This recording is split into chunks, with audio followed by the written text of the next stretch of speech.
Good afternoon to all of you. A warm welcome. Uh, am I audible? Can you hear me? Can somebody say whether they can hear me? Yes, ma'am, we can hear you. Thank you.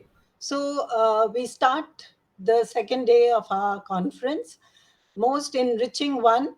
Uh, I welcome all of you very warmly. Please bear with us again today. Uh, as much as we've tried hard to smoothen out the technology, to kind of work multiple times, rehearsing, etc., we've still had some problems. And Purnima ma'am, who was to introduce and sum up the session, hasn't been able to come on due to some technical issues and Wi-Fi challenges.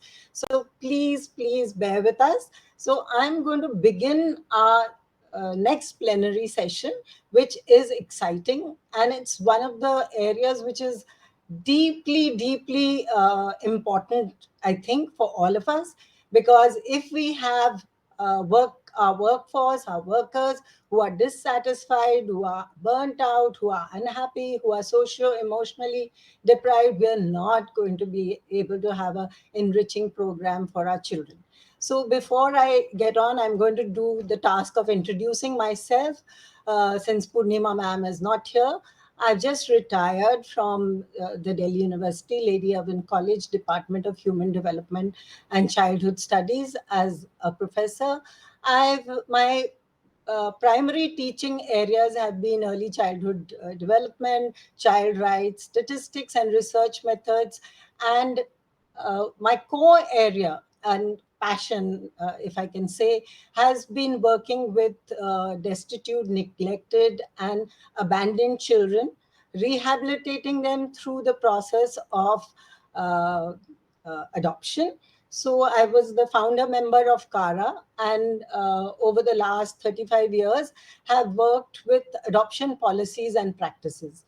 So briefly, this is from where I come, and therefore, for me, the area of socio-emotional development is one of extreme importance.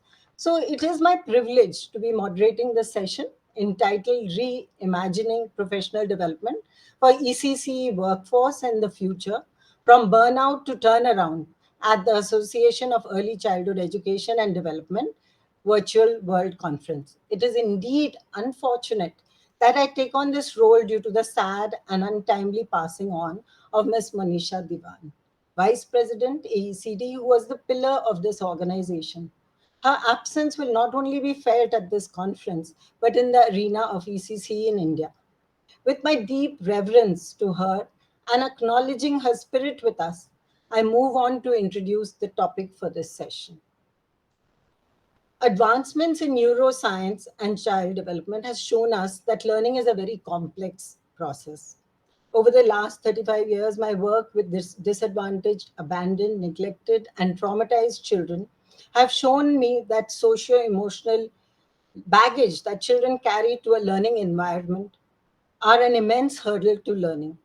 All over the world, especially post COVID, the disengagement of students and teachers has reached an all time high. Adverse home environments, death of loved ones, increased morbidity, and domestic violence, loss of employment, and long durations of screen time have made mental health a challenge to contend with. Though much has changed for women, the teaching profession has remained a power deprived, low paying sector despite the skills required to take care of the needs of young ones. Here and now, we are struggling with new policies that will further put a load on the teachers of young children. As teachers, we have observed decision makers implement new programs without adequate preparation for the same. Teachers are undermined and rarely included or explained the repercussions of the changed policies. We need to demand more time and support an implementation of newer roles that teachers would need to take on. As in charge of an university early childhood care and education program for several years and a rural education program, I saw the teachers struggle with classrooms having much greater heterogeneity and their incompetence to deal with it. In this scenario, What our esteemed speakers will say will contribute to our knowledge in taking on the situation head on. Our guest speaker for this session is Professor Patricia Jennings, Professor of Education, School of Education and Human Development, University of Virginia, USA. She is internationally recognized leader in the field of social and emotional learning and mindfulness in education. Her research places a specific emphasis on teacher stress and how it impacts the social and emotional context of the classroom.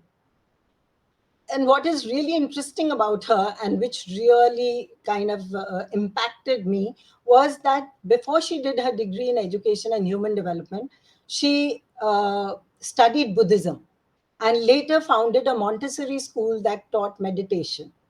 Jennings is the co-creator of Cultivating Awareness and Resilience in Education program, a 30-hour mindfulness-based professional program development program. She received the Kathy Carr Award for Courageous and Compassionate Science by the Mind and Life Institute in 2018 and recently recognized by Mindful Magazine as one of the 10 mindful researchers you should know. And she's the author of numerous journals, books, articles, and her latest, which I think we took a part of her title, which is Teacher Burnout Turnaround Strategies for Empowered Teachers, was released in December 2020. According to her, it's core teaching, according to her, at its core, teaching is an emotional practice.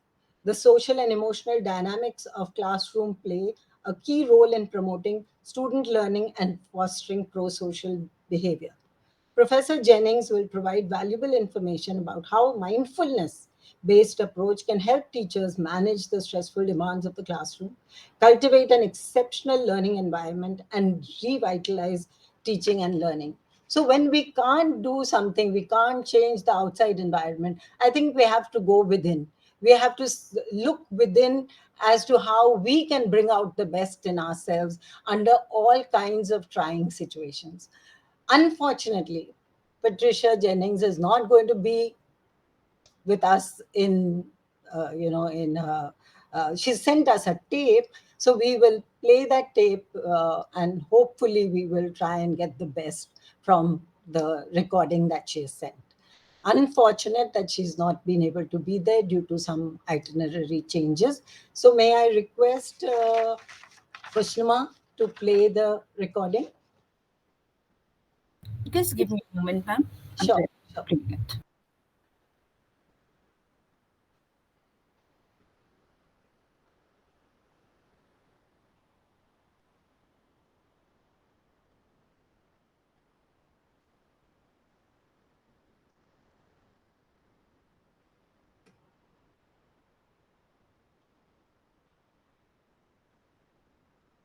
We can't hear it as yet. Vishnuma, your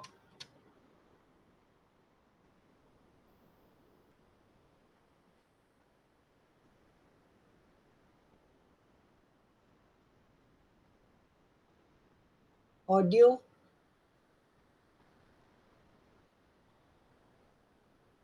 is not on.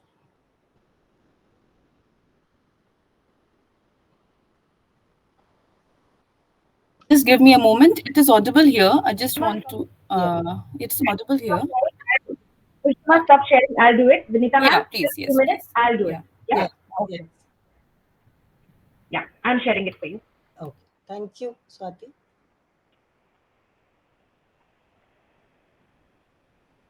So I'm making a video of my presentation to share with you today. Swati, we I can am hear. a former teacher and teacher educator. Oh, it's I gone spent off, about Swati. 15 years supervising student teachers and observing their classroom. At the same Yeah, You we can't. can hear, but the video went off, Swati. Okay. I'm just starting it again. Okay. No problem. Yeah.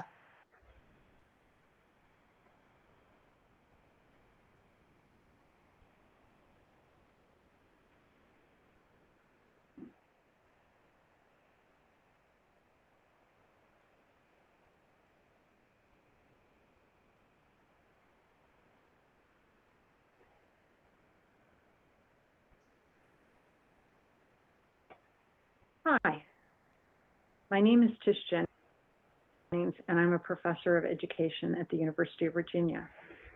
I'm sorry I wasn't able to attend the session that I was scheduled for due to some changes in an itinerary. So I'm making a video of my presentation to share with you today. I am a former teacher and teacher educator. I spent about 15 years supervising student teachers and observing their classroom. At the same time, I was teaching these students classroom management, and I got a very clear picture of how, when we're feeling stress,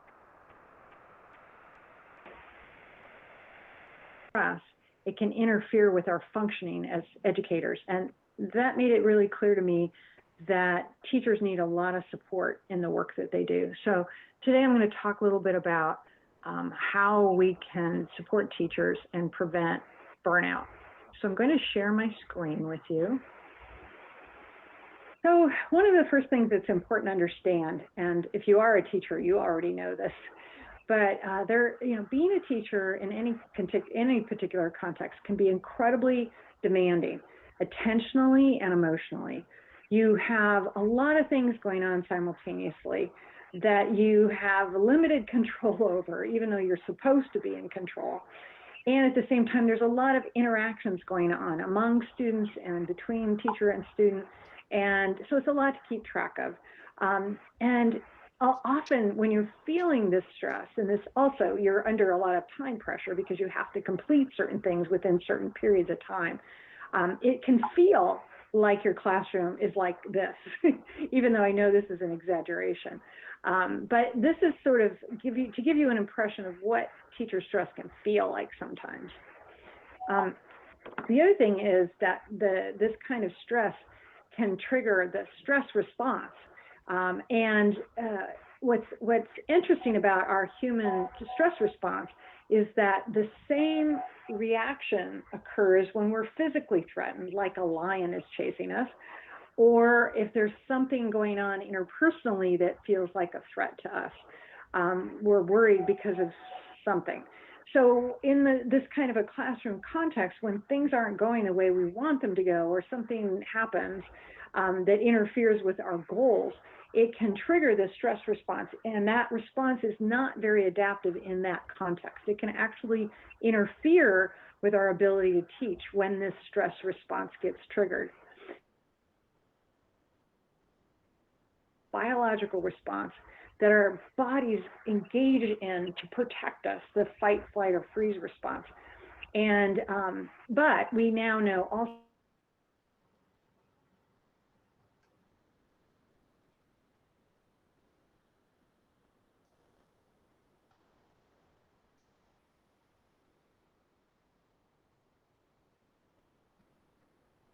Swati, it's not audible now.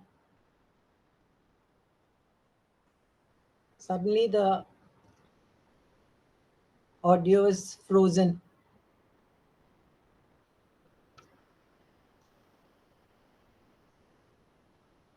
Can you hear me, Swati?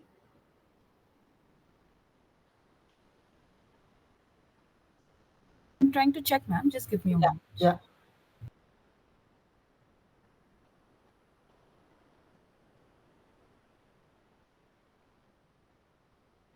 are being focused on survival. And those higher order functions are just not prioritized. So in a classroom, helping everybody stay calm and not feeling threatened or stressed out is really, really important to learning, to successful learning. So the threat response, or the stress system, is only one of three really important survival systems. As we've already talked about, the threat system is the fight, flight, or freeze response. The drive system is the system that is involved in our ability to accomplish our goals. And the affiliation system is our feeling of connection with one another. So here's another slide that gives you a little bit more detail. The drive system is important because if we don't accomplish things, if we don't complete things that we need to do, we wouldn't have food, we wouldn't be able to make a living, whatever. The affiliation system is also really, really important. This is rooted in the attachment system, the parent-child attachment system. And this is how we feel connected to one another. So, because human beings cannot survive by ourselves, we really rely on our community, our families, our connections with one another. This affiliation system is critical to our survival as human beings and our ability to flourish. It's a basic human need, and it involves feeling seen and accepted for who we are. And it is also involving, we feel part of a community when we're given opportunities to make valuable contributions that are valued by our community. And then also, we need to honor and recognize the diverse facets of human.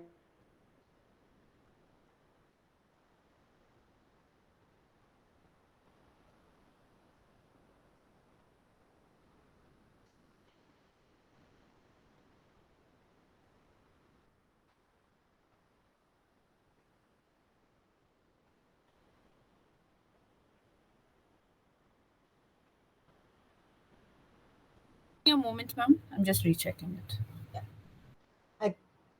I think it's a very heavy file, so it takes some time to. Yeah, the streaming issue is happening. Yeah. Just give me a moment. Yeah.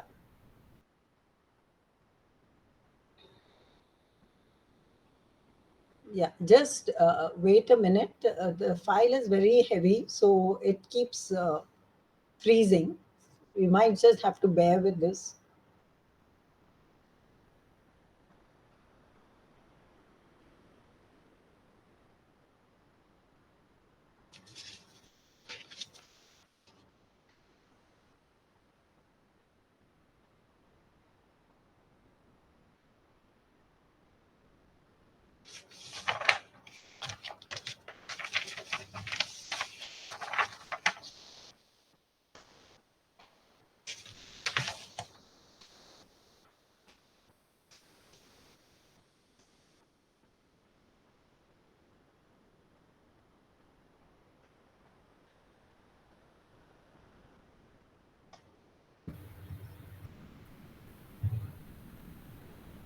Is it audible?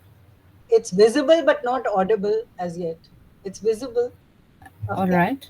Yeah, affiliation system is visible.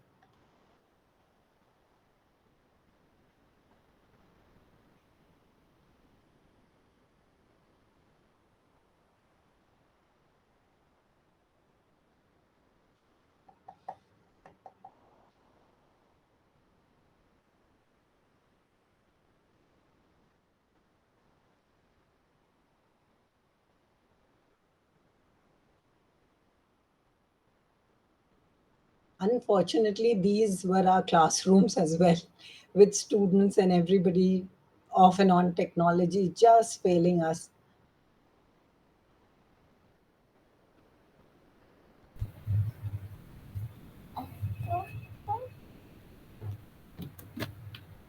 Completely critical to our survival. So one of the things that we need to think about when we're trying to build systems that promote flourishing is to reduce feelings of threat as much as possible and to increase feelings of affiliation. But as we see today, so much of our lives are the sense of threat is kind of overwhelming, even when there is no real physical threat, because our media and our messages that we get in the world generate a lot of feelings of threat. And some of those are intended to help us buy stuff. You know, they're commercials that make us feel bad so that we'll buy something. So it's really important to understand that this threat system is important, but we don't want to get it activated when it's not necessary, because it will interfere with our ability to function. And so in classrooms, often these demands that I was describing that are sometimes perceived by teachers as threats can feel emotionally exhausting, as you can imagine. And so what we see when we look at the burnout literature is that teachers start burning out by feeling emotionally exhausted. And when we're emotionally exhausted, we often become more reactive. because we just don't have the patience. We don't have the resources to deal with situations that might be challenging. So when I'm emotionally exhausted as a teacher and something happens, like I'm trying to get through a lesson and I have only 5 minutes left, and one of my students is rolling around on the floor, that can feel like a threat to me because it's interfering with my ability to do my job. And in a normal situation, if I wasn't stressed out, I might be able to take that lightly and just see that maybe the child's sleeping because they didn't get enough sleep last night.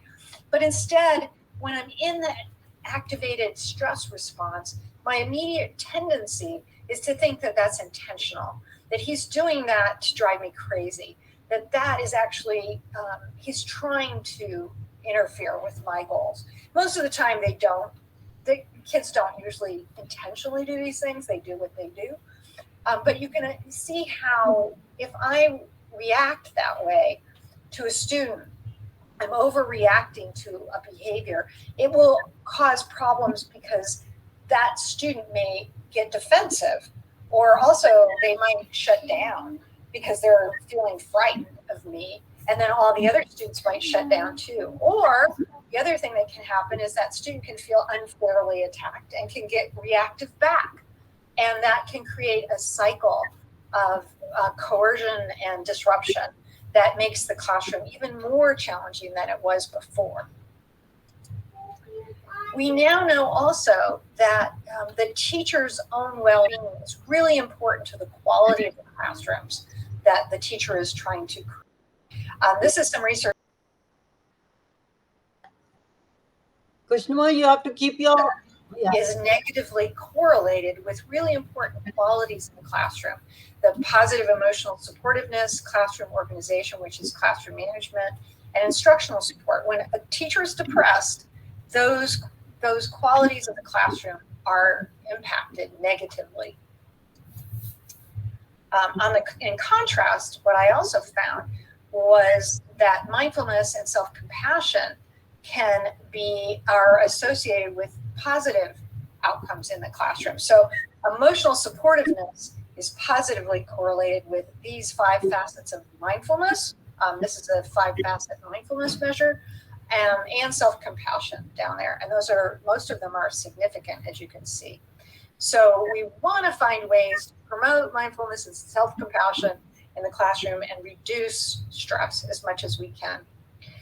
So my friend and colleague Mark Greenberg and I published a paper back in 2009 explaining how critical these skills are that have been overlooked for a long time. These social emotional skills and well-being that teachers need to have in order to do the jobs that they are asked to do. And so we knew for a long time that teachers' relationships with their students, their classroom management, and their social emotional learning implementation are all really important for healthy classroom climate. And that healthy classroom climate promotes student social, emotional, and academic outcomes. But what we didn't know is what are those skills that teachers need? What is that level of well-being that's critical to our teachers' functioning? So we started thinking about in what way might we address this challenging issue of stress in the classroom. And when I was a teacher, I had been practicing mindfulness before I became a teacher a long time ago. And I had the feeling that my own mindfulness practice was making my job easier because I was more able to calm myself down, recognize my stress, and proactively calm myself down so that I didn't overreact to situations like that. So my colleagues and I decided to develop a program that would support teachers, and we saw mindfulness as the core of this program. And so what is mindfulness? We now know it's a state of mind, a personal trait, and it can be practiced. So some people are just naturally more mindful than others, but all of us can become more mindful with practice. And what mindfulness involves is bringing our attention to the present moment with an attitude, cultivating an attitude of curiosity and openness. And this is really important because it's not just focusing on the present moment, but it's cultivating this attitude that goes along with it. And this may seem simple, but if you practice for a few minutes, you'll start noticing how your mind kind of darts around. It will sometimes think about the future, sometimes think about the past. We're rarely here. But one of the best ways to practice being present is to focus attention on the body. And I'd like to guide you through a very brief mindfulness practice to just get a taste of what that might feel like. And one of the most common practices for beginners is something called breath awareness practice. And this is simply noticing the sensation of the air as it's going inside your body, traveling down your windpipe into your lungs, feeling your abdomen rise because your diaphragm is expanding and contracting. Feeling all those sensations as you breathe. And that is the focus of the practice. And being curious and noticing and accepting what you notice as you're doing it. Now, you will also find as you're doing this that your mind might start thinking about something like, why am I doing this? Or I can't do this, or this is silly, or whatever. Just if that happens, that's fine. Just notice it and let it go and bring your attention back to the sensation of the breath. So what we're going to do is just take 3 slow, long, deep, mindful breaths. And it helps to sit up nice and tall so that you can feel the fullness of your torso and your lungs expanding and contracting. If you'd like, you can close your eyes, or you can just lower your gaze. And at your own pace, start by blowing out all your air. And then take 1 long, deep inhalation.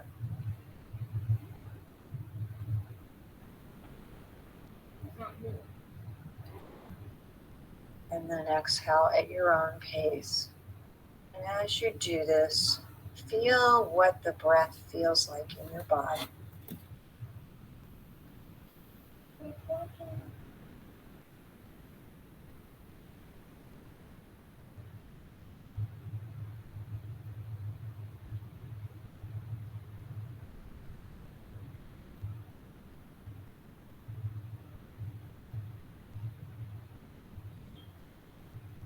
And when you've taken those 3 long, slow, mindful breaths, just allow your breath to settle back into its normal rhythm.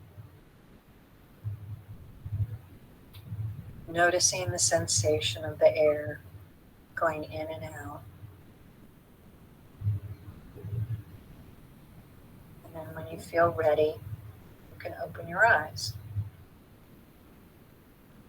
That is a very short practice, but in the work that we've been doing, we have found that just that simple 3 breaths can make a huge difference in our autonomic nervous system, the threat response. So when you start noticing tension arising, you can do that, and you don't have to close your eyes, and you could even just take a couple of breaths. But the tricky part is noticing when you need to do it. So the program that my colleagues and I developed is called Cultivating Awareness and Resilience in Education, or CARE. And when we developed it, we felt like we needed to create a pretty intensive program because our intention was to not only impact teachers and help manage the stress and help reduce their burnout, but also to improve the classroom, because we were thinking about the pro-social classroom model. We were hoping that if we did that, we might see improvements in the classroom and also improvements in the students. So we thought in order to do that and get these distal outcomes, we would have to put a lot of attention into giving them a very intense program. The program itself is based in secular ethics, so we invite teachers to think about why they became a teacher and what motivated them to continue teaching, because we find that the connecting with your reason for doing your work and the ethics and values that you hold that motivate you helps retain teachers. It helps people remember, oh, this is why I'm doing this. And then the program is based in compassion practices, mindful awareness practices, and emotion skills training. So we help them understand how emotions function and how they can be more aware of those emotional experiences. And then the mindfulness and compassion practices help build the resilience. This is based on something called the Kind, Clear, Calm framework that has been published by several of my colleagues here. And it's basically, this is what we're aiming for, a calm, clear, kind teacher. So it's also really key part of this program is self-care. Again, rooted in these ethics and motivation and intention. And then these emotional awareness practices, learning about emotion and emotions in relationship to teaching and learning, and then experiential exercises to promote emotional awareness. So we become more aware when we're feeling an emotion, what it's doing not only to our body, but to our thinking and our cognitive functions. And then a variety of different mindful awareness practices, breath awareness, which is a longer version of what we just did, a mindful walking, body scan, mindful eating. And then we do a whole series of different compassion practices that involve, some of them are traditional metta practices, but then also we do mindful listening practices to help us be more attuned to the person that's speaking. And we do apply mindfulness to emotional experience so that we become, it's not just practicing mindfulness, but it's practicing mindfulness with the intention of recognizing when I'm feeling stressed, recognizing when my emotions are interfering with my functioning, and then intentionally calming myself down. And we use role plays and discussion to help teachers build these skills. So in the study, we conducted a large randomized trial of care in New York City with 32 schools and 224 teachers, randomly assigned to get the care program or to be in a waitlist control condition. And as I mentioned, we were looking for teacher improvements, classroom improvements, and student improvements. What's really exciting about this is that we found improvements in all of these three, in significant improvements. We showed reductions in psychological distress and time urgency. That's the stress you feel when you don't have enough time to finish what you're doing. Increased adaptive emotion regulation and mindfulness. We also showed increased emotional support and productivity in the classroom. And we showed in students, we showed increased motivation, engagement, and reading competence. So this was a really exciting finding because we showed that a mindfulness-based intervention not only impacts the individual, the teacher, but it can impact the context and the individuals in that context, which is pretty exciting because it means that changing those contexts can, just by helping the teacher, we can improve that whole context. So this was a first step in sort of validating this model, the pro-social classroom model. We actually did show that the teachers' improved social emotional competence did have those trickle-down effects on the classroom. So if you'd like to learn more about this work, these are the books that I've published. So if I had been there with you in person, I would have loved to take some questions from you. However, I can't do that from a distance. So I'm going to sign off, and I really appreciate being able to be part of this virtually, and I wish you all the best.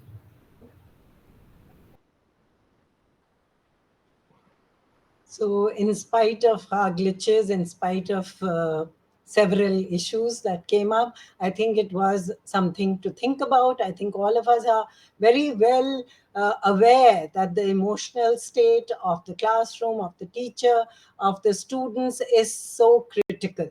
And in some of the work I do, I mean, even things like survival are so critical when the child who's in an institution is fed the same kind of food, the same kind of care is given. But the moment the child is adopted and taken into a family, the warmth, the affection, the eye contact, the play increases the development substantially. So I think all of us are very well aware that the socio-emotional climate is so critical.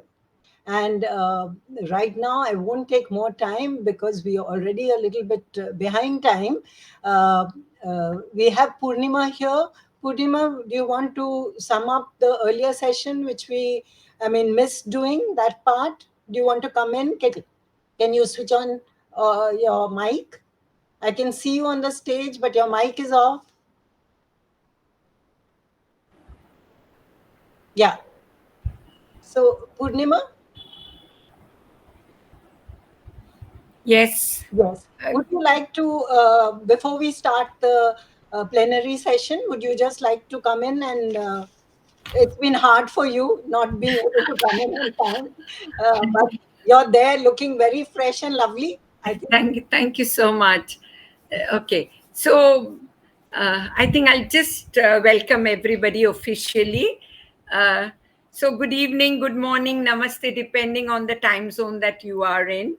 I'm Purnima Contractor, head of the operations of AECD National, and I'm welcoming you on day 2, which I was supposed to do before this, but again, technical glitches on this 3 days ECC World Conference by the Association of Early Childhood Education and Development and Mobile Creches. AECD has a long history dating back to 1964, when it started in its earlier avatar of the Indian Association of Preschool Education, that's IAPE. Many stalwarts have laid the foundation, and we are fortunate that some of them, though frail in health, are still there. Veena Mistry is one of them, who has penned a beautiful poem on our theme, on our conference theme, just 3 days back, sending her best wishes to all of us. I would like to share that with you. Pushnima, could you please share that, please? Ma'am, give me a moment, I'm sure. Yes, thank you.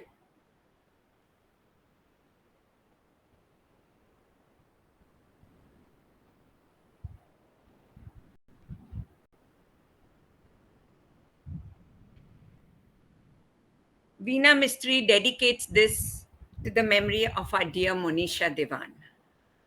I will not read it out, it's for you to read.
I'd like to read this out.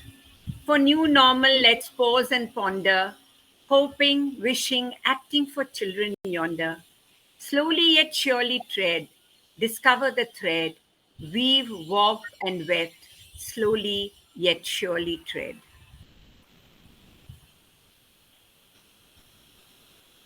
Beautiful.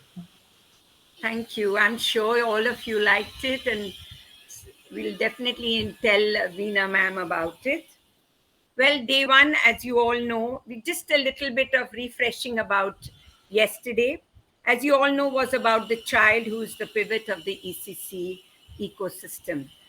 We had Professor Joan Lombardi. Her keynote reaffirmed the goals of ECC. The C's in her talk: conflict, climate, challenges, connections, and care of ourselves were her take home messages. Her keynote led the participants to be in a reflective mood, which we believe is the genesis of thinking, which later on leading to relevant action. Our guest speaker for the plenary one, Dr. Devdutt Patnaik, said how storytelling had three aspects: transmission, content, and receiver, and the receiver. And of course, he asked us to play with our imagination, to let the mountains fly and the rivers talk. Our plenary speakers were from different parts of the globe. Dr. Marilyn Spear explained how we need to optimally utilize the play experiences of our children to foster their abilities of problem solving, with special focus on conceptual abilities needed in STEM. Dr. Vasudevi Reddy, as you all know, through the video recordings of young children's behavior with their caregivers, explained the need to legitimize the subjective experience of the researcher as a valid base to generate theory. And Dr. Sylvia Almeida focused on the successful adaptations made by all of us teachers across the world to adapt their teaching to the unique context created by the pandemic. The global voices, the paper and the poster presentations were very informative and focused on reaffirming foundational literacy and writing, integration of technology in EC, parent engagement frameworks, creating environment awareness. The workshops were engaging and gave us a window to the various strategies that we can adapt to take care of our children's cognitive, social, emotional needs and develop the love of reading. I read this and I liked it so much. Krista McAuliffe said, "I touch the future, I teach." So day two, the plenary focuses on us, the ECC workforce, on our professional development from burnout to turnaround.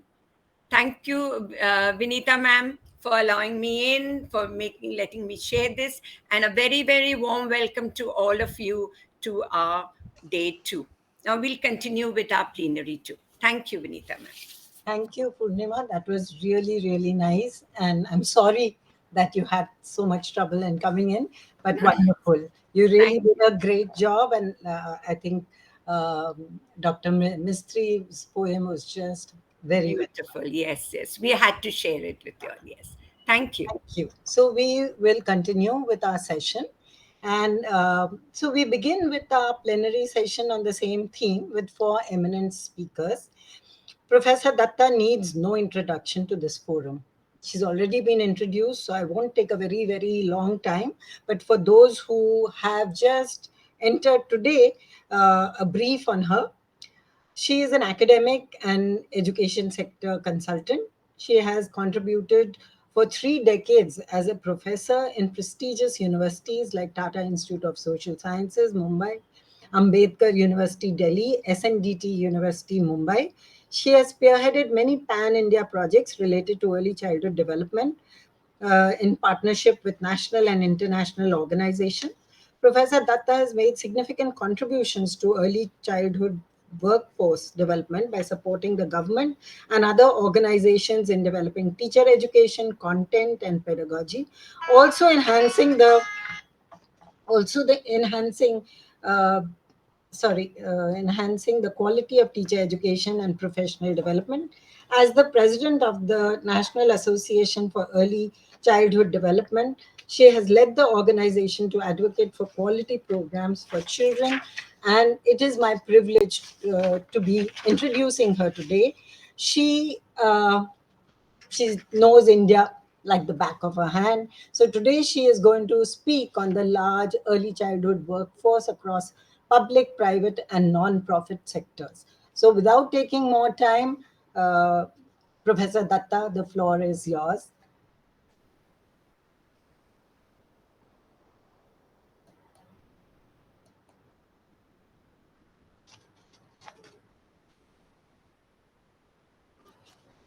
Yes,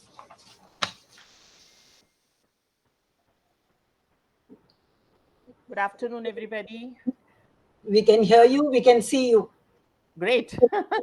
Not like yesterday. Okay. So, very happy to be here. And I'm here because of Monisha, because when we planned the program, she was very keen that definitely we need to focus on India and its workforce, early childhood workforce. And she gave me this opportunity to talk about it. And I dedicate my presentation to her. So, what I intend to do is quickly talk about a little framework that I have created to understand the workforce, job performance, or efficiency of a workforce, and then give you a little idea about because some may be not familiar with the kinds of programs we have in early childhood. And then I'm going to focus on the new education policy, but only on the teacher development aspect, which it is talking about, because that is like the dream and aspiration that we have now for the future of education and particularly early childhood. So that would be a base to understand what we are aiming at. And then I talk about what are the current challenges we have in our field of early childhood for the workforce. And in implementing NEP, teacher development, what are the concerns we have as a field of professionals in the field of early childhood. So this is my intention. Let me begin my presentation.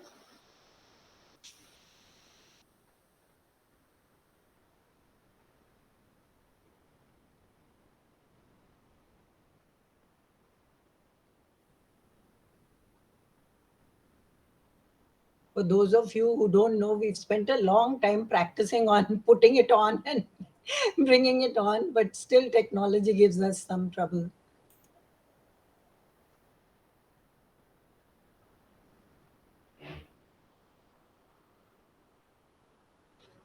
All right, all of you can see it. No, Vrinda, we can't see it, Vrinda. We can't give it. I think I'm happy I managed it. So the framework that I was talking about was basically trying to put what are the factors or determinants of creating a. Oh, so okay, I'll share again. Yeah.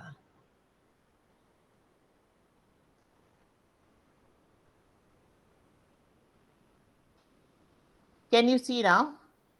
No, no, not as yet. We'll give it a minute. Yeah, okay. Not still there.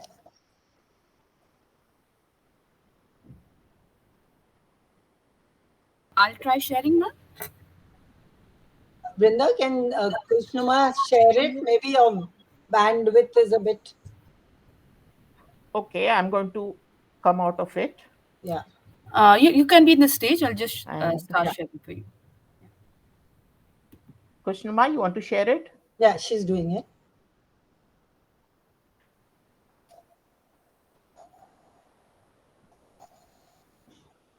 Yeah. It's come on, Krishnama. Yeah. Brinda ma'am, can you see it? No. Oh, you won't be able to see it. Oh, no, you can see it. Uh, Yeah. because Maybe ma'am can try login again to the platform. Maybe there's a I glitch think in your maybe end. there's a glitch in yours because we can see it. All right. So what I'm going to do is open my own PPT and talk from it. Yeah, Okay. I think that's great because we can all. Fine, you can just keep instructing me. Okay. I'll just change it. I'll keep I'll do changing the that. slide. Okay, that's great. Okay. So uh, uh, you go to the slide 2 because now I'm handling it in a different way. Okay. Slide 2. Great. The determinants of effective workforce, right? Yeah, we can see it. Now, Linda, just continue. okay. Okay. So here I'm talking of 4 different factors. First of all, when we're talking about developing an effective workforce, one is the self, which we are talking about in terms of what the worker brings from herself, in the sense of training, experience, beliefs, and values. And in the recent times, in our work with Anganwadi workers, and even in one of the PhD students' work on beliefs and practices of preschool teachers, we realize the importance of including the development of the self in the teaching and curriculum of the teacher education, because we're not focusing, and that is why we are not able to get motivated workers. So one of the aspects of it is self. Then coming to the work conditions within settings, we all know that there are many factors within the work settings which impact the workload of the Anganwadi worker, which therefore affects the efficiency of her doing the various tasks. So some of the things are group size, adult child ratio, availability of materials, or support from a staff, and so on. And the third thing is system related, where we are talking about what does the system offer in terms of supervision and mentoring, professional development, quality of training, and also maybe work life balance. And the fourth factor is all the other aspects which are important for the motivation of the worker and to feel a sense of belonging to a particular workforce is salary and compensation, social security, recognized leave entitlements, and career growth. I've not enumerated each and every factor, but to give an idea that there are so many dimensions that ultimately determine the effectiveness of a workforce. Next slide. Uh, Yeah, yeah, though it's we all. are talking, yeah, though we're talking of a child development worker or the early childhood workforce, we find them across all programs, as we talked about family support programs, creches, adoption centers, institutional care, and so on. I just wanted to highlight that there are child care workers or child development workers across sectors. But in my presentation, my concentration is going to next slide, is going to be only on early childhood care and education, which is basically talking of comprehensive programs for health, nutrition, and early stimulation for children. Next. And next slide.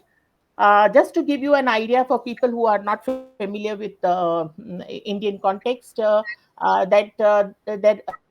are having the ICDS Integrated Child Development Program for the last 47 years, and now we have talked of universalization from 2008, and we are very happy that we have our own national ECC policy from 2013, and that led to also developing curriculum framework and quality standards for ECC. And in 2020, the national education policy came in, and for the first time, we are talking about a foundational stage, which is the first step in the education and covering children of 3 to 8 years. And this is the big change that has happened, and that's the focus that is going to be there. So now, just to give you an idea for the kinds of programs, next slide, please. Uh, I'll just tell you the kinds of programs so that we know what are the various workforce that we are having. So we have, of course, the early childhood education from our government program, that is the ICDS, which could be in the community or it could be in the school system. I mean, it's a co-located in the schools, primary school.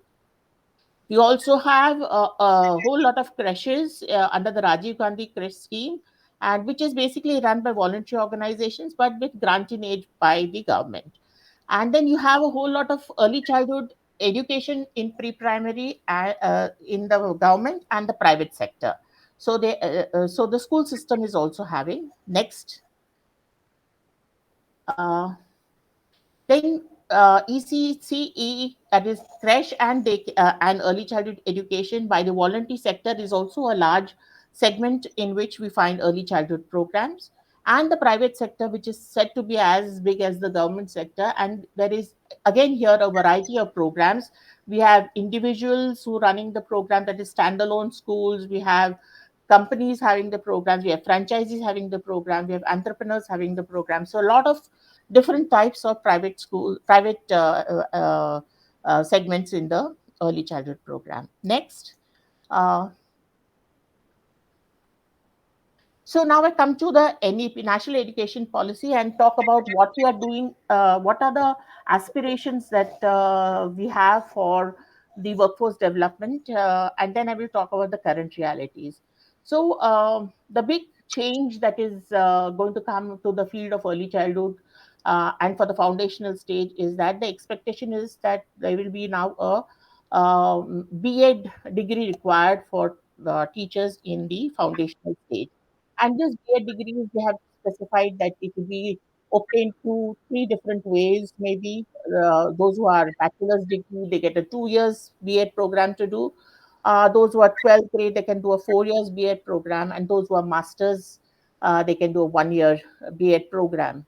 One of the change that is expected to happen and which may take long is that the government intends to have multidisciplinary institutions or colleges across India. And these are the colleges which are going to have the bachelor's program of multidisciplinary studies. And those are going to be the requirement for the 1 year B.Ed program. So this is the expectation, high expectation that has come about in terms of educational qualifications for uh, the foundation stage. Now, what are the things they're talking about in terms of improving teacher education?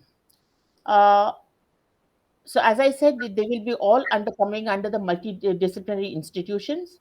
Uh, what they're also talking about, teacher improvement will happen with a national commission for mentoring, where will be a large pool of retired teachers, outstanding contributors who will be mentoring the teachers in the various segments.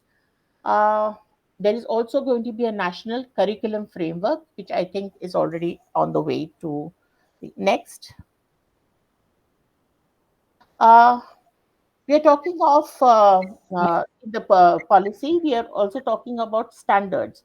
So one of the things that has also been said in the policy is that there's going to be a teacher eligibility test, which effectively means now that we not only are expecting teachers to have a B.Ed qualification, but there is also be a eligibility test which they have to give, and that is applicable for all the stages, whether you are foundational, preparatory, or middle, or any of the stages.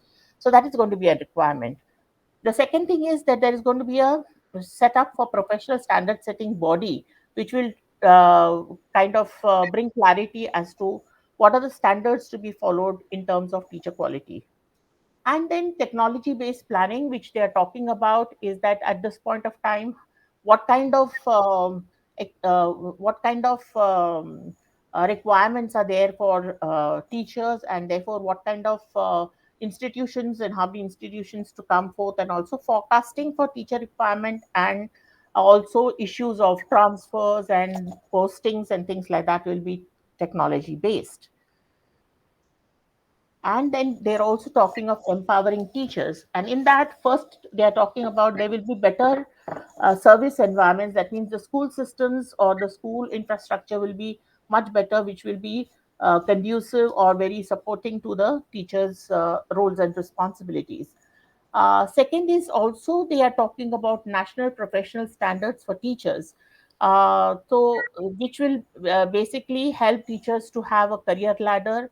And they are talking about within the foundational stage, there will be a possibility of having a career ladder for the teachers. The other requirement is talking of minimum 50 hours of continuous professional development for the teachers, which is to be implemented. And they're also talking about that teachers can get into academic leadership positions if they wish to. Excuse me, ma'am, just I can come in. Is it on the slide standards or the next slide we have jumped? Yeah, sorry, empowering teachers. I'll just hold on to that. You just show it to them. So in the empowering of teachers, they have talked about um, infrastructure development, professional standards, continuous professional development, and academic leadership roles for the teachers. All right, now let's go to the next slide. Uh, so I want to now get into the so this what I just talked about is the what we're aspiring in through the national education policy for the teacher development, and we're hoping that this would happen in the near future. But at present, what is happening in the system of early childhood is what I would like to highlight now. So one of the things that is currently there is the National Council for Teacher Education recognizes 2 year diploma after 12th as the requirement for teachers qualification for early childhood. But then what is happening is that the government and the private sector do not have this expectation as a qualification, in the sense that it is not mandatory that they take this qualification only. So what is happening is that looking at opportunity cost, students are preferring to join shorter duration programs because anyway they get employment. The second thing that happens is that many of the training organizations which are there do not want to go in for the NCT recognition because it restricts them to do only the 2 year diploma. So they prefer not to get the recognition and do programs the way they want to, whether it's 6 months or 1 year and so on. So this becomes a problem situation, in the sense we get more differences in the training programs and the requirement is not met by anybody. Uh, we at the moment do not have a common teacher education program. So what we have is vast differences in the quality of training that is happening, and therefore the knowledge, attitudes, and practices of teachers is absolutely varying. So in a typical school, which is large, would have uh, trained teachers of different types, someone with a postgraduate diploma, someone with a 6 months program, and so on. So to bring all of them at a particular level, the systems have to kind of retrain and do a lot of inputs on their own. uh, One of the things that study by CSER in Delhi found was that there is a lot of inequitable distribution of training institutions, especially the NCT recognized institutions. And there are some states like Telangana, Maharashtra, which have a lot of training institutions, while other states do not have. Now, this becomes a handicap in terms of having trained teachers in states across all states. And also we have a problem, or not a problem, but a very it adds to the diversity, is the training institutions are spread under various auspices. So we have university run programs which are, say, postgraduate diploma, master's program, and there are private tutoring institutions which have their short term programs. The NGOs run their program, private sector schools also have their program, franchisee systems have their program. So in training institutions are of various kinds, making different contributions to the training system. Next. Um, so as I said, because of that, each uh, player, so suppose it's a franchisee system, it builds a training program to suit the program that they have created. Anganwadi workers program is to training is to create workers who will work only in the Anganwadi system. So what happens is that in the process of doing that, we do not have an early childhood workforce. We have people who are fitting into various substructures within the early childhood, and a right kind of a childcare workforce doesn't emerge. Uh, Also, it creates a problem in the mobility of the staff, because if you're trained in a particular system and not trained as a early childhood worker, then you find it very difficult to find mobility into other sectors, say moving from private sector to uh, to a school system or something like that. So very often the mobility of the workers gets reduced. Uh, Vrinda, we've lost the slide. So, so it is slide number, sorry, 11. okay. I That think, is, it says continued. yeah, but this one is off also. I think Kushnama's gone off. I think there's something wrong with her connection. So, Okay, I'm just going to stop. No problem. okay. Right? Okay. Yeah. So you So can just, one of the other issues that we have is also a mismatch between training and school expectations. This we come across when we are very often interacting with students who have passed from university settings, which have programs which are child centered, having pedagogies which help them to develop playway method pedagogy and so on. Now, these teachers, when they are trained in such institutions and they go into a typical school, they have to do very teacher directed programs. This mismatch often builds a lot of conflict and relearning or unlearning what they have learned. And that, I think, is a loss to the to a system, because the well trained teachers become doing things which we do not feel is appropriate for the early childhood sector. Uh, Also, issues of not having enough capacity to have large workforce development is something which we have to. So because the sectors are so segregated and doing their own things, there is no common understanding as to what is the human resource expectations we have for the early childhood field, and that becomes problematic. The other concern, I think, regarding professional development, very often we heard is schools having different types of programs for professional development. But one of the things that is related to training is that because many of the teachers come through programs which are of poor quality, training programs of which are of poor quality, most of the professional development programs spend a lot of time only in developing the basic skills. So we are not progressing very well in developing the teachers through more and better skills and better issues, or building the teachers, improving the child change in teachers attitudes or beliefs and practices. That doesn't happen at all, because we are still only in the stage of building the basic skills in the teacher. So now this is the situation in which we are, and then we are trying to now implement the NEP. So there are a few concerns which I have identified, and I would like to talk of that. First of all, I think as of over the years, because we have not had any expectations in very strict expectations in teacher qualifications, we have had workforce which is has different qualifications, but long years of experience is also there. Now, with the new expectation of B.Ed, the concern is what happens to this uh, large group of large workforce, which we feel is an asset to the field of early childhood, and we must value their experience and learnings from the field. So, is there a system that we need to develop where they can gather credits for their work and experience? And can there be bridge courses to absorb them in the system? Is something which we need to really very strongly think about, because I think the field of early childhood cannot lose this workforce which has contributed so well to the field of early childhood. So I think that's one big concern I have.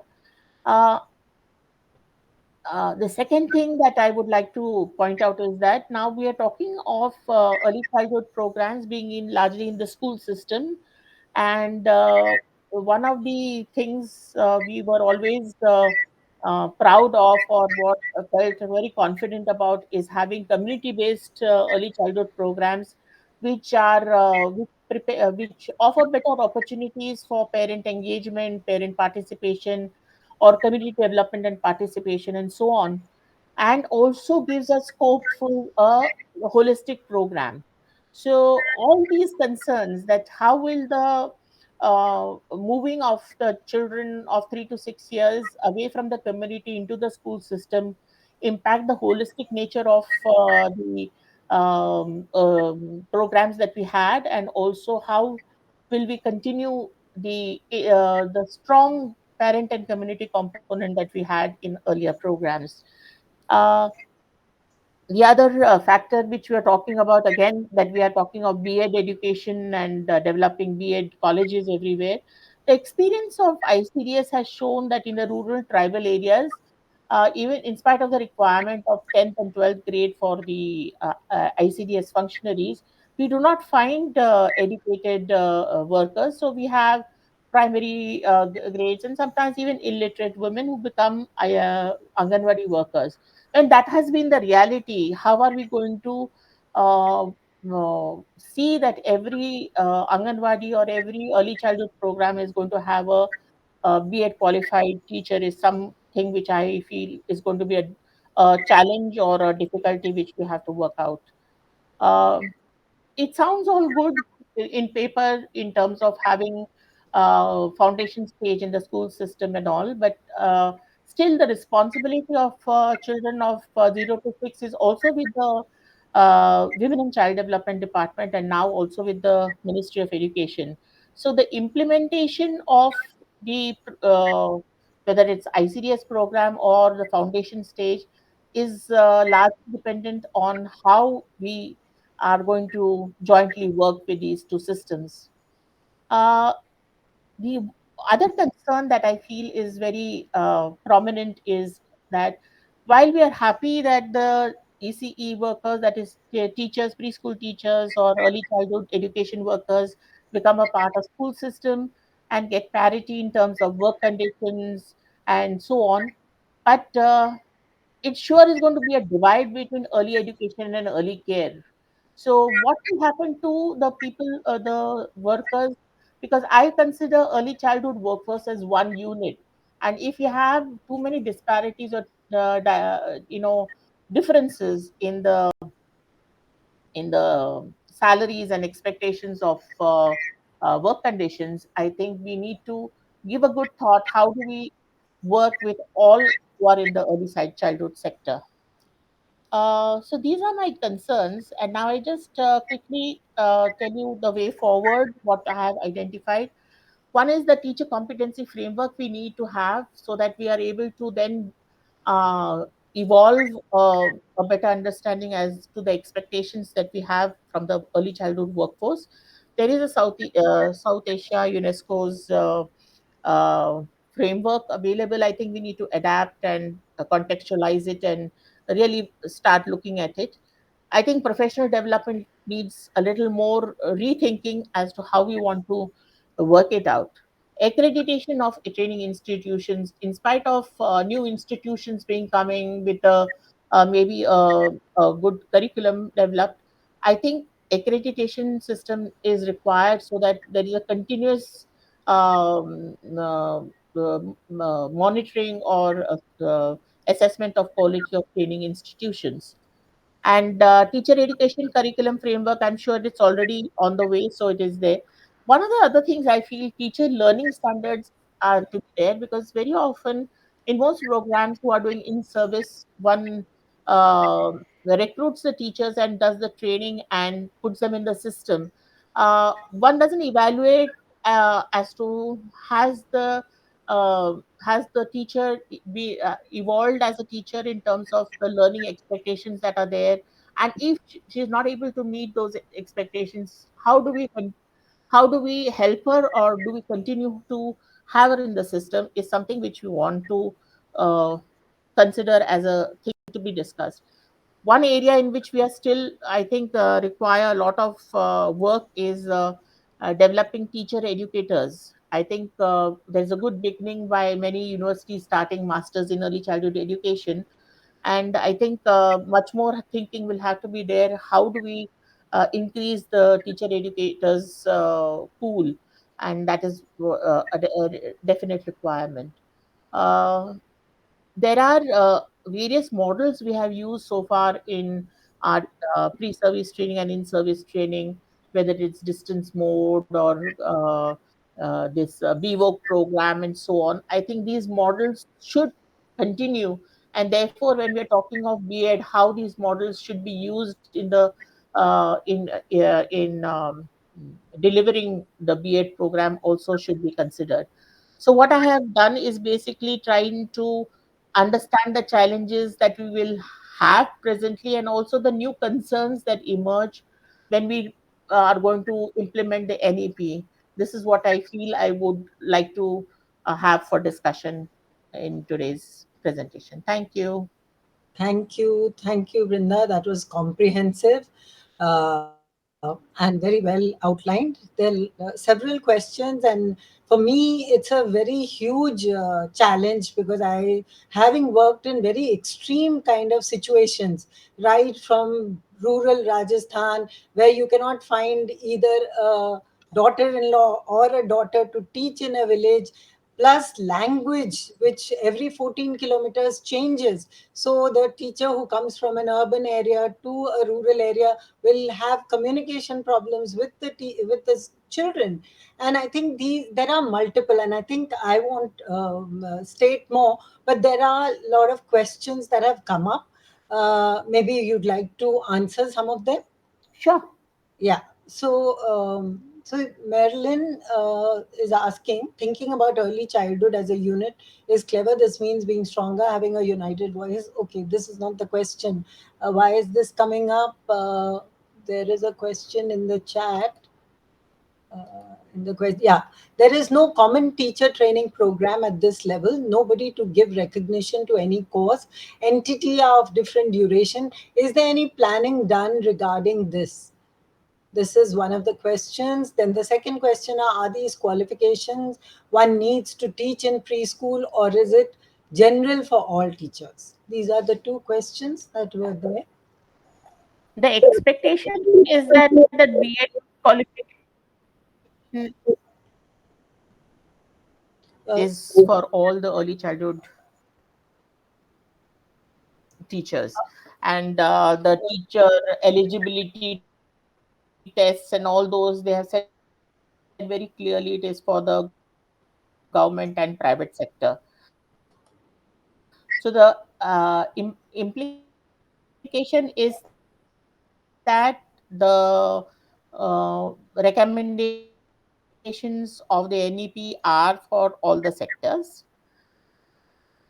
Now, they have also said that they will have only a curriculum which is holistic and child centric and things like that. So they're going to have, I'm sure, evaluate the existing institutions of the newer training that is being planned. Is They are the only ones who are going to exist. That is, all are not going to exist. So there will be a kind of a recognition given by the government that certain institutions will exist, and so all, I mean, their plans are to have the what is that, multidisciplinary colleges everywhere, and they are the ones who are going to do B.Ed education. So for that is for foundation age, also for foundation stage also. yeah. Was that another question? I'm sorry. Yeah, there was one more. So, are these qualifications one need to teach in preschool, or is general for all teachers? All teachers. And also, there are these entities of different duration, and that's a problem. Uh, Yes.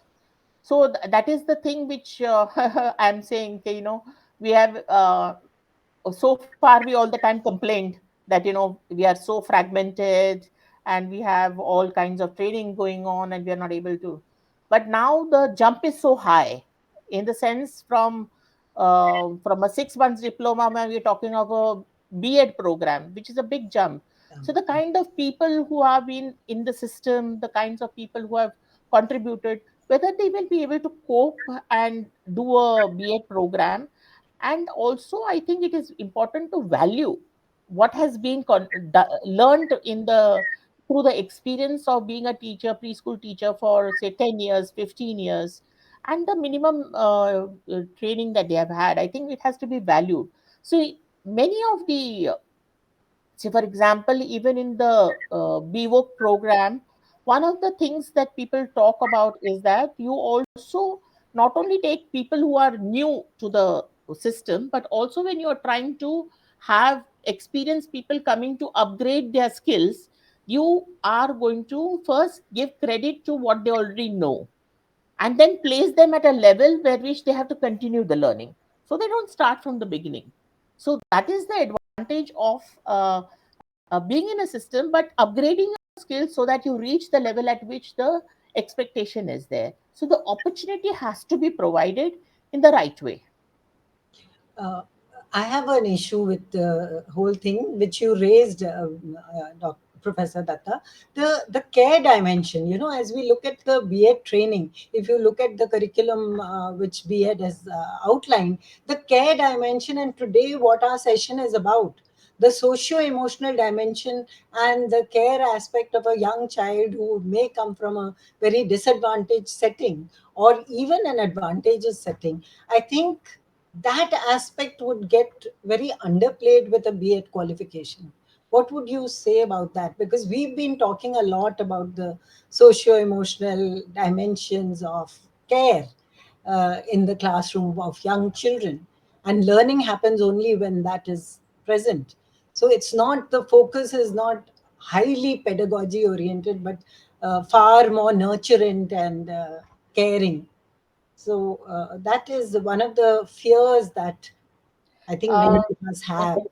yes, but I think ultimately many of us would, I think, hope to contribute to the development of the B.Ed program for foundational stage, and I think we should be, kind of putting emphasis on the way we look at early childhood program, the whole aspect of nurturance and being more child oriented. All those things have to be there, and the image of a typical B.Ed has to be removed from our mind, and we have to create a new understanding of B.Ed program the way we would imagine, I think, for an early childhood program. So it should be up to us to create the right kind of a B.Ed program.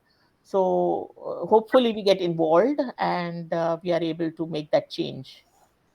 Thank you so much, Rinda. I think now we'll move on to our next speaker. Thank you so much, all of you, for all your questions. Thank you. Thank you.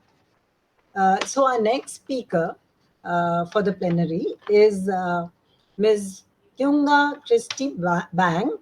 I'm sorry if I haven't pronounced your name. I've been trying to listen to Google and wanting to learn from there what how to pronounce your name, but people told me maybe I should just say Christy, but it's a beautiful name. So I'm not able to add you.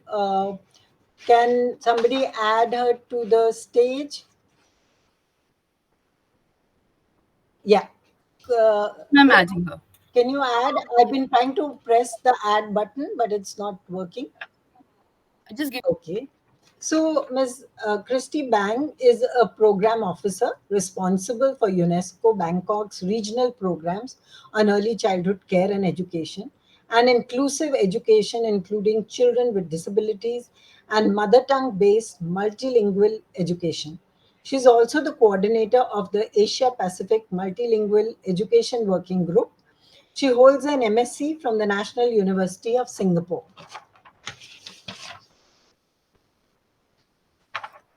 So today she's going to talk to us about the UNESCO's work around professional development for ECC workforce, Southeast Asian guidelines for early childhood teacher development and management, ECC teacher competency framework, and Asia Pacific ECC teacher training for, yeah. So this is what we have for you. I welcome you to this plenary session, and maybe you can switch on your video. Christy, yeah, we can see you now. Great. I Welcome, think welcome. I know it's been hard for all of everybody, in different parts of the world, and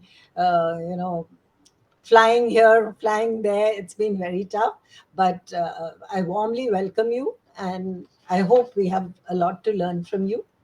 So, can we start your session? yes. Thank you. Thank you, Vinita. Um, I asked the organizer to share the screen for Yeah. me. Okay. They will. They will. They will. Just give Yes, us a minute. yes. They will. So, But you Krishna, pronounce my name very perfectly. no, I think I heard a session of yours at Ah, least okay. 5 times, and Oh, I'm wow. I think Okay. I'm doing it wrong. I think I'm doing it wrong. But No, no, it's a beautiful name, so I thought I could no. not just leave it at Christie. Thank you. I think you should just say it for everybody, so that Okay. yeah. So, yeah, good afternoon, good evening, everyone. My name is Kyunga Kirsty Bang, Program Officer in charge of Early Childhood Care Education at UNESCO Bangkok office. And thank you once again for inviting UNESCO to this important event. Today, I would like to share UNESCO's past and ongoing activities to support ECCE workforce. Next slide.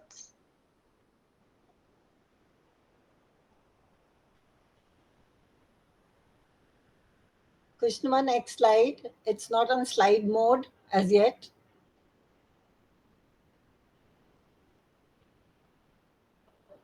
Can you hear me, Krishnama? It's not No, on. I can hear you. Let me just refresh it. Maybe Okay, it's a sure, technical sure, issue. sure. No Just give problem. me a moment. Sure.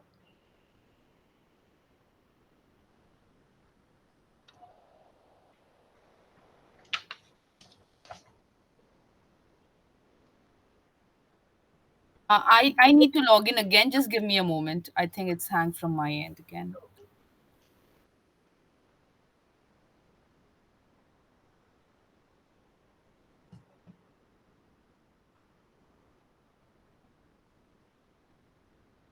Krishnama comes on, I will start, no problem. So we'll be live. We will not waste any time.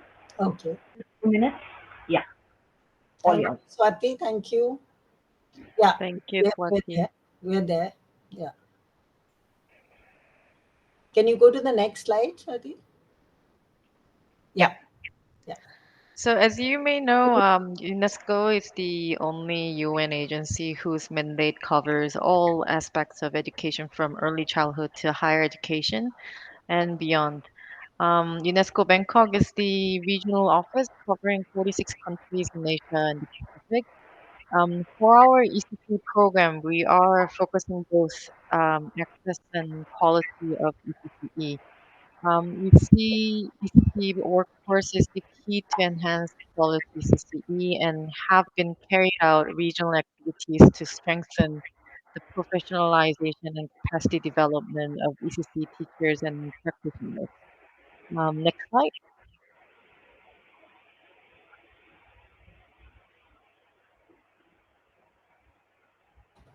Next slide. I am on the next slide. Just a second. I'll refresh. Okay.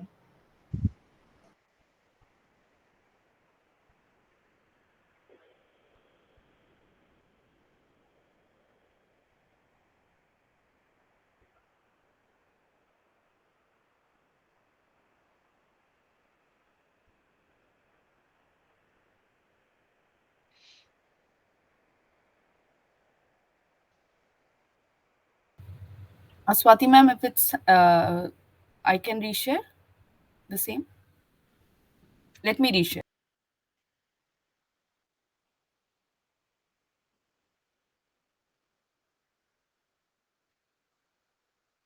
Thank you. Can you go to the next slide? Uh, yeah, just roll this. Just roll it like this. Don't make it slide mode.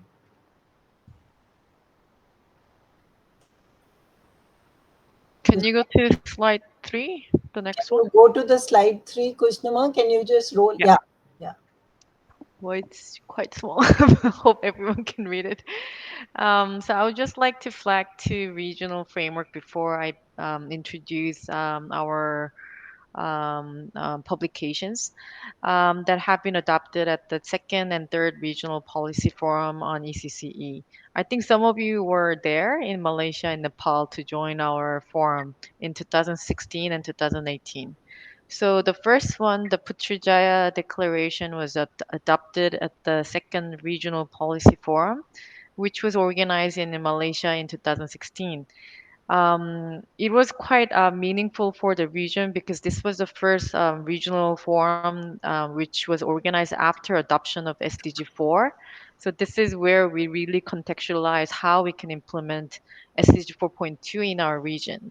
So it listed out 9 action points to implement how we can implement SDG 4.2.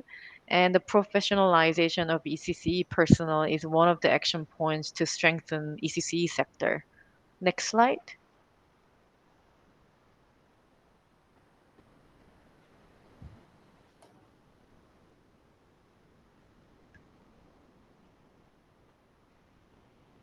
Next slide, please. It's not moving, Kushnuma. Can you move? This technology is really troubling us. It is. It's always like that. No matter how many times we do the tech rehearsal. Yeah. Kushnuma, is it a problem, or can we? Do you have Christy? Do you have your thing on your computer? Can you do without this presentation if it doesn't come on? um, No. the thing was I wasn't. Okay. Yeah. Let's see if. Uh,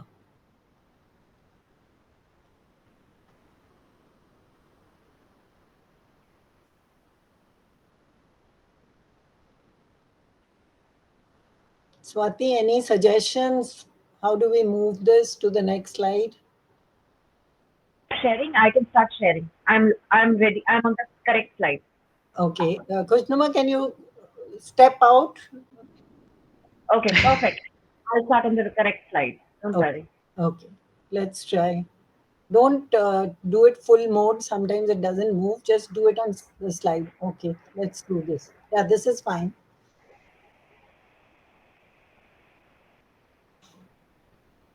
Next slide. Yes. Next slide. Yeah. Yes. Yeah. So when we met again in 2018 in Nepal for the third regional policy forum, we thought we need to really prioritize few areas to reach SDG 4.2 targets. So we identified 5 priority areas to accelerate the progress. Under the quality improvement, which you can see on the number 4, ECC workforce issue was highlighted, and many countries mentioned that their challenge providing training to equip skills and knowledge for ECC workforce. Based on this regional framework, UNESCO Bangkok has been engaged different member states in providing technical supports. Next slide.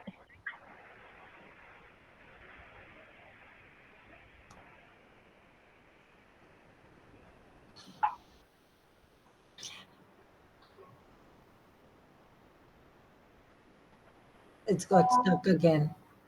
Oh, Swati, again, it's not moving.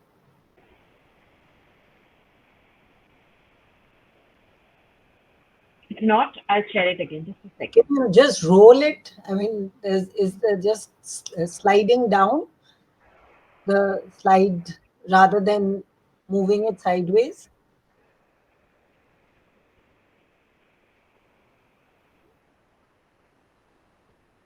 It's not moving. Okay. No.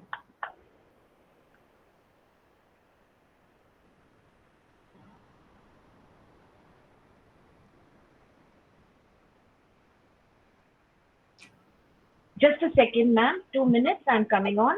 Yeah. Okay. It's there. Yeah. Is that the correct slide? yes, great, awesome. Thank you. I'm really sorry, but Uh, we are there to support you. Please go on. Thank you. So teachers' qualification, competence, commitment, and motivation to deliver quality educations are central in a child's physical, cognitive, linguistic, and social emotional development. Especially for ECCE, teachers' professional qualifications and skills are the key to quality of teacher-child interaction. So we have conducted the survey jointly with the CMEO to understand the current status, educational levels, qualifications, and the professional development of early childhood teachers. Based on that, UNESCO has developed Southeast Asia guidelines for early childhood teacher development and management. The guideline provides the recommendations concerning how best to manage and further enhance ECC teacher quality. It follows the teacher development and management process from upgrading teacher qualification policies, recruitment of teachers, pre-service training, deployment, and in-service training and continuous professional development. I think that's what Dr. Datta just mentioned based on India's experience. This guideline is also useful because it also provides good practices from CMEO countries where other countries can learn and adapt. Next slide.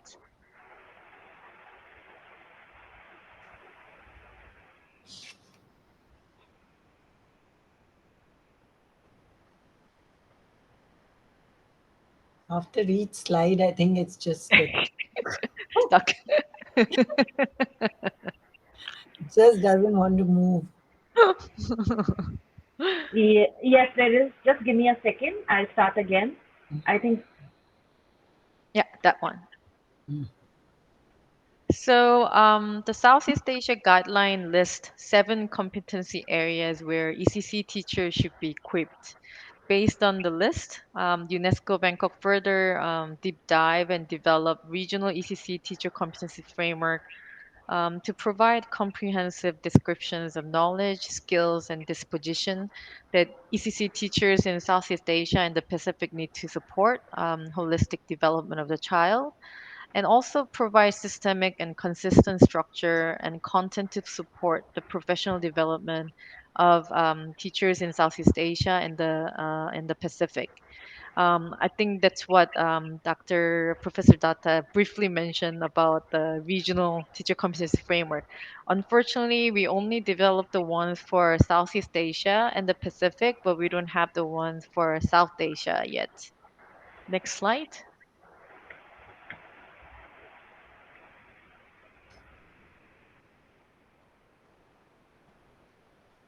Maybe it got stuck again. Yeah, I think there is some major problem with the.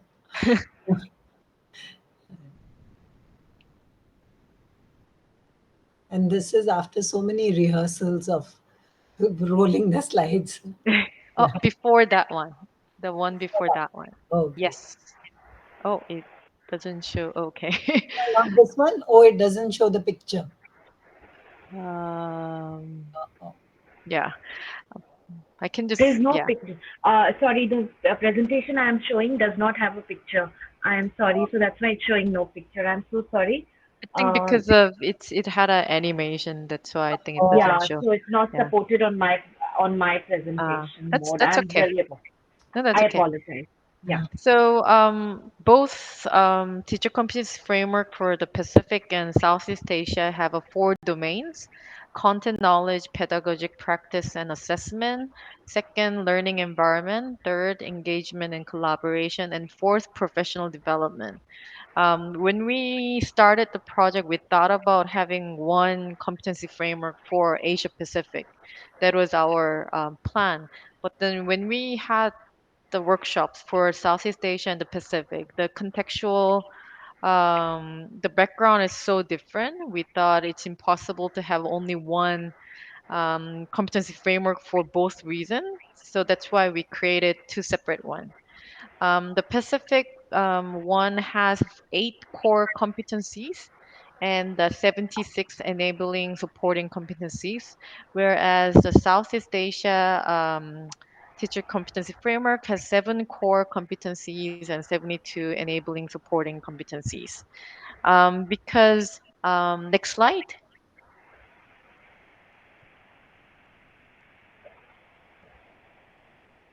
Is it visible? TFT for the Pacific sits. No, it's not rolling. Okay, The just next, hold on. Yeah, just hold it. Is it come on? yeah, I can see yeah, my yeah, that one. yeah. So there's a So little bit of a lag. So next time just hold for a lag and then you'll get it. Yeah. So it takes a okay. little lag. Great, great. So this is the teacher competency framework for the Pacific that you're seeing. For the Pacific framework, when we had a workshop, the participants from the Pacific strongly mentioned that the need of having separate competencies on assessment and monitoring. Thus, we have added the third competency area, whereas this competencies is subsumed under facilitates child development learning for Southeast Asia. That's the major difference in these two different framework. Next, please.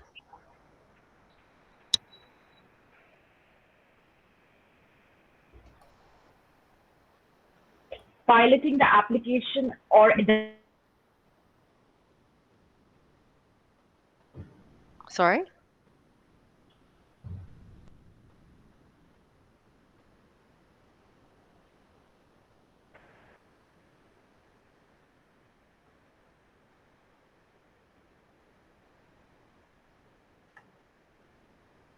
Not not moving, Swati.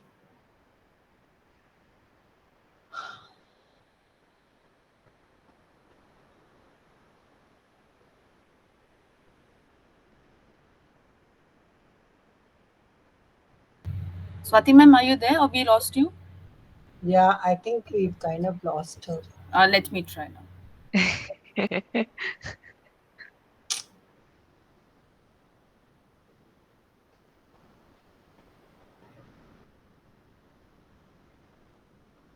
Yeah, that slide. So the Southeast Asian ECCE Teacher Competency Framework, we have piloted in Vietnam and Indonesia. So we organized a workshop in each country to review competency framework one by one and see, which ones are relevant, which one can be used as it is. This one has to be changed in different cultural contexts. So we had the review session, and then we also translated the adopted framework into Bahasa Indonesia and Vietnam. So for Indonesia, thanks to Simeo Cecep, the framework was pilot tested nationwide. I think which gave us quite a good feedback from the teachers. Next slide.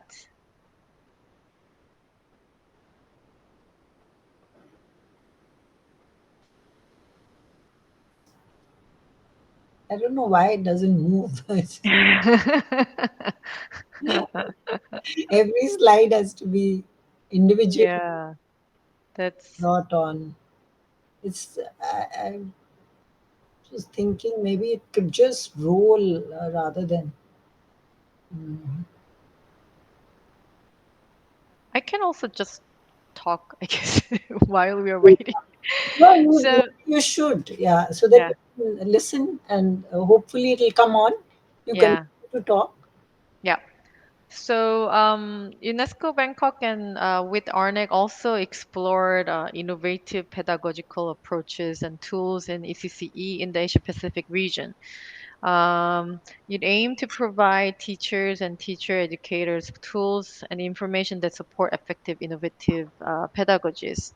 We launched this project because we figured that a lot of innovative practices that talk about are usually from the Western or America or European countries. But we know, there are many innovative practices happening in the region by the teachers in the region. So we wanted to document what's happening on the ground and then share with other teachers so that they can learn and then scale up. So UNESCO developed the resource pack to support practitioners, educators, and researchers. Um, for to tool to provide insights and practical ideas for application, adaptation in practice across diverse contexts. And also, it gives international development partners to promote understanding of how locally grown, community-based innovation can respond effectively to localized as well as broader needs of priorities. And also, it gives policy development professionals that it can raise awareness about policy needs and solutions in ECCE. Next slide. So we have documented 9 case studies from Australia, China, India, Japan, Nepal, New Zealand, Pakistan, the Solomon Islands, and Thailand that are child centered and providing holistic development, equity focus, promote inclusiveness, and culturally relevant to the child. The resource pack also comes with the videos as we want to come up with a resource where teachers can watch and apply in their own classroom because sometimes just reading the text you cannot really see how it can be done in the classroom. So we want to document how it's done in a real time, and then teacher can follow that. Um, Next slide. So if you can put slide 12, that would be great. So when the COVID-19 started, we have noticed that there are a lot of surveys and studies on other levels of education, but not enough attention to ECC workforce. According to UNESCO UIS data collected in July 2020, over 18.6 million children in pre-primary education in 48 sub-Saharan African countries and 4.4 million pre-primary teachers. 85% of women are whom are women, and 24 countries in the Asia Pacific region were affected by school or center closures. So recognizing the possible, the severe and detrimental impact that COVID-19 might have on ECC personnel and their practices, UNESCO Bangkok with the regional partners, UNICEF, ARNEG, ECWI, ISA, and Simeo Chechep conducted the rapid survey. The survey found that only few ECE personnel had received trainings on crisis management and distance teaching and learning prior to the COVID-19. So they're just thrown to teach remote learning teaching for children when they're also not prepared to teach. ECE workforces faced discontinuation of remunerations and changes to employment status since the COVID-19. Not only teachers are not trained, but also a lack of affordable internet access and equipment was reported as the greatest challenge to remote teaching and learning. So the COVID-19 crisis has shown that ECE centers serves as important providers of early learning opportunities as well as health and nutrition, especially for disadvantaged children. So we came up with the 3 key messages, which are shown on the PowerPoint. Next slide. So based on the ECC teacher competency framework that I just shared in 2019 with the kind financial support from the government of Japan and Portuguese, UNESCO Bangkok launched a project called Empowering ECC Teachers with the Transformative Vision of Education. It aims to empower ECC teachers to assume active roles in promoting positive social behaviors through social and emotional learning. It is also part of the ongoing advocacy and technical assistance efforts of UNESCO Bangkok to strengthen the capacity of education stakeholders in promoting the equity and quality of ECCE across Asia Pacific region. So with the RNEC, UNESCO developed the Asia Pacific ECCE Teacher Training for Social Emotional Learning Handbook and 10 Social Emotional Learning modules. It aims to assist member states in enhancing the knowledge about students' social emotional learning and classroom management, strategies to apply in the classroom, and teachers' own social and emotional competencies. Because we see that social and emotional learning is something that best teach when the teacher themselves knows and equipped with their social emotional skill sets. So the handbook and modules have been further shared with the teachers in Cambodia, Fiji, Vanuatu, and Vietnam for their feedback. And Munisha has been the main author for this handbook, and she's been running the workshops for these 4 countries. And also, the professor Jennings also was part of the development of this handbook. Slide 14, if you can turn to slide 14. Yes. So the Asia Pacific ECCE teacher training for social emotional learning framework looks at the whole child and the whole teacher approach in harmony to make the school a happier and more effective place for learning. The accompanying 10 modules are for building capacity in teachers, both pre-service and in-service spread across four themes. The first theme focuses on teachers and their well-being by providing a holistic approach to their social emotional learning and well-being. The second equips teachers with the tools, techniques, and principal strategies to build a pro-social classroom, focusing on explicitly building the child's social emotional learning and how to integrate social emotional learning in a routine and as an integral part of the learning environment and engaging in intentional and responsive teaching by being an effective social emotional role model. The third theme focuses on diversity, inclusion, cultural responsiveness, and equity so that teachers can intentionally promote conditions that enable all children to build on their unique assets and abilities and reach their full potential. And I think Vinita, you mentioned about how diverse, linguistically, culturally diverse India is. So I think it's very important to have this cultural awareness the teacher has and how it can be, incorporate social emotional learning into that. The fourth theme focuses on social emotional learning measurement and assessment. So we are currently finalizing the handbook and the modules based on the feedback that we have received during the four workshops that we organized. And we hope to finalize by the end of June this month and can openly share with all of you by July, August this year. Next slides, please. As you may heard, there will be the second World Conference on ECCE on 14 to 16 November in Tashkent, Uzbekistan. It aims to renew the political commitment to and investment in ECCE as an essential and integral part of lifelong learning and sustainable development strategies. You will take stock of progress towards SDG 4.2, share proven policy practice and innovations, reaffirm quality CCE as a right of all children, and develop strategies to put at scale and increase investment. I think the first one was organized like 12 years ago in Moscow, and I think many of you were there. So this will be the second conference that we will be organizing. Next slide.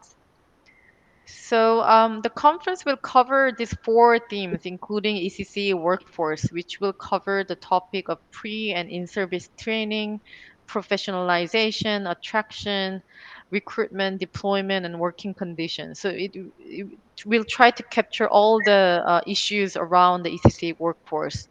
And UNESCO Bangkok is currently preparing the regional report and regional consultations for this meeting. The regional consultation meeting for government officials will take place on 7th of June next week. And the for CSO will be taking place during the RNEC conference in July. And I hope many of you will join and give us the feedback what can be raised as a region to this World Conference. Thank you. That's it for all my presentation and all my publication listed on the PowerPoints, except for the last Social Emotional Learning Handbook, are available on the UNESCO website. And hopefully, the Social Emotional Learning Handbook can be shared with all of you soon within 2 months' time. Thank you. Thank you, Christy. That was very encouraging, and we look forward to this handbook coming out and incorporating it in the Indian scenario for training, etc. So I think it's a good time that it's coming out. And thank you so much for your presentation and thoughts on this. No, Are thank you, Vinata. there any questions there? I don't see. Uh, If there is a question, please write it in the chat. So, since I don't see a question, I think you were very clear and lucid. And maybe if they come up later, we'll Yeah. take them. Okay. So, Thank you. thank you so much. So, we'll move on to our next eminent speaker. That is Miss Christine Shen. She is the founder and president of the Association for Early Childhood Educators, Singapore, AECES 1990. AECES was founded when childcare and preschool teachers had very few opportunities for professional development. AECS had developed programs for professional development in the 1990s and early 2000s. Today, the Singapore government has crafted standards and professional development and pathways for the workforce. As such, the association plays a supporting role in the National Early Literacy Program and the Kids Start program for children at birth till 6, and continues to engage the workforce in continuing professional development. So, Christine is going to talk to us about several things, and I'll just briefly tell you so that she can then go on. The world and all classrooms were taken by surprise when the COVID pandemic hit us in 2000. For early childhood centers, the classroom is no longer the children and the teachers. Children and teachers no longer were able to come to school. The Association for Early Childhood Educators Singapore responded to this new phenomenon by launching a community practice COP for the educators to find camaraderie and comfort. We meet weekly during the lockdown, so they meet, and I think now I will give the floor to Christine to take on this area. So, Christine, welcome, and you're on stage, so you can unmute yourself. Yeah, you're unmuted. So, Yes. yes, Good morning, everyone. I mean, sorry, it's morning time here it's for where I am, and it's afternoon for you guys there, and for some others, maybe even evening time. I would like to thank uh, AECED, almost similar to us, AECES, for inviting me on this platform. And I must really thank Manisha for involving me in this presentation. It was she who invited me on this to present something about what we do in Singapore for the early childhood educators. And I would like to dedicate this presentation to Manisha, who is a dear friend of mine. Okay, I will start my share screen. Okay, see if it works. Oh dear. Don't worry, we have somebody who will man it. So if it comes on, it's fine. Let me see if it. Okay. No, it's not coming up. Oh, let me try again.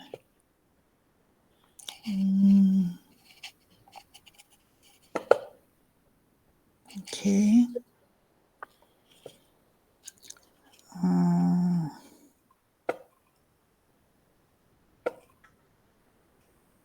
Okay. I try my share screen now.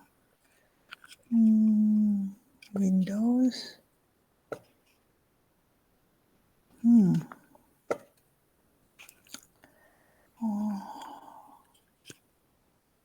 No, I can't share screen. I don't know.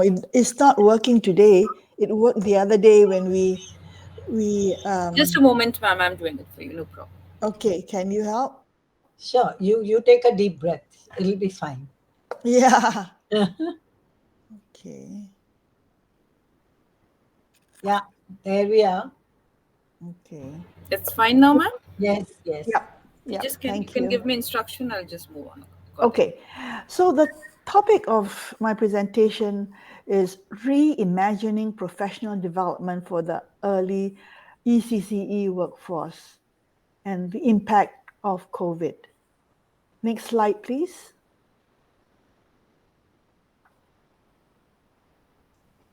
Yeah. Okay, so what happened to professional development during the start of the pandemic. As mentioned by Vanita, the association, we call ourselves ACEs. ACEs engages the educators in continuing professional development. So what happens then, with this lockdown that we had, was professional development reimagined, or did it evolve from the pandemic? Next slide, please. So I will share with you the journey of the community of practice, which we started during the lockdown. We call it the circuit breaker. It was in response to the circuit breaker in Singapore. The community of practice emerged. Right, next slide, please. Okay, so we had a so-called lockdown in April 2020. And the association, ACES, decided to respond to this unprecedented times, because we understand that the early childhood educators were in a frenzy, they did not know what to do, children never came to preschool anymore, they're all at home, and but yet, they want learning to continue, and how? So one way is go online, but as you know, early childhood educators are not very comfortable with going online, and they've not done teaching besides face-to-face to go, to use technology to deliver their learning experiences. So we because of that, we started a community of practice, and we met like twice a week, different groups, once in the afternoon and once in the evenings for those who are free in the evening, and for those who are free in the afternoon, they join our community of practice. And so from the community of practice, they had the opportunity to share their frustrations and helpful tips, like they found that the older people in the workforce, the more senior ones, would gravitate to the younger ones because the younger ones have the technology, so they were learning from each other. And then we also heard about how through technology, they went into the homes of the children, because generally, we have our learning experiences in our own turf, in our classroom. But now the turf has shifted to the home. And so they observe the children communicating and relating to their parents, and vice versa, the parents relating to the children. So there was a kind of a online community, through this online learning. It has been reported that the educators feel more comfortable with the parents, and the parents more comfortable with the educators. Now, for those parents who did not or was not able to go online, home learning packs was delivered to them so that learning can carry on. And for bigger organizations with several centers, they created a portal so that parents can go into the portal and get ideas on how they could create learning experiences for their children in their homes.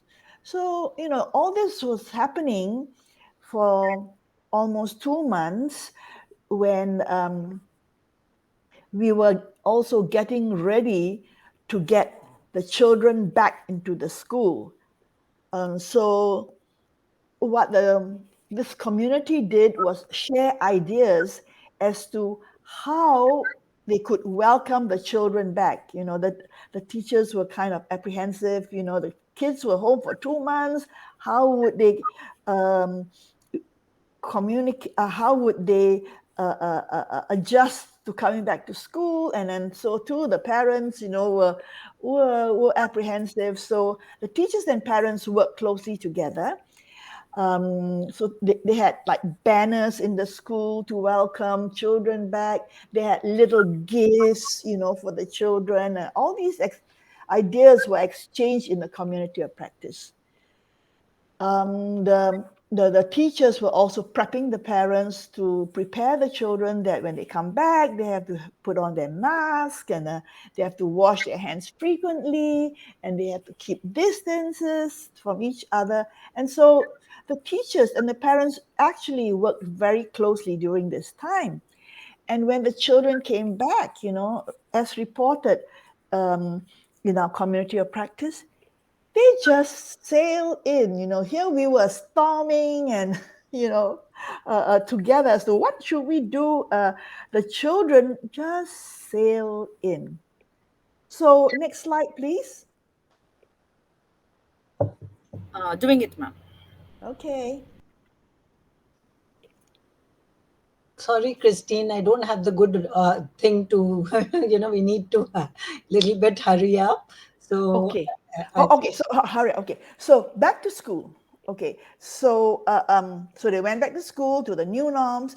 And so we had this series of talks that we entitled ourselves Educators Uniting in the New Norm. And so these are the topics that we had: teaching and learning in the new norm, leading and inspiring in the new norm. And so we thought that, okay, well, everybody is settled, so we don't need to carry on this community of practice. But the people wanted it. So next slide, please, quickly.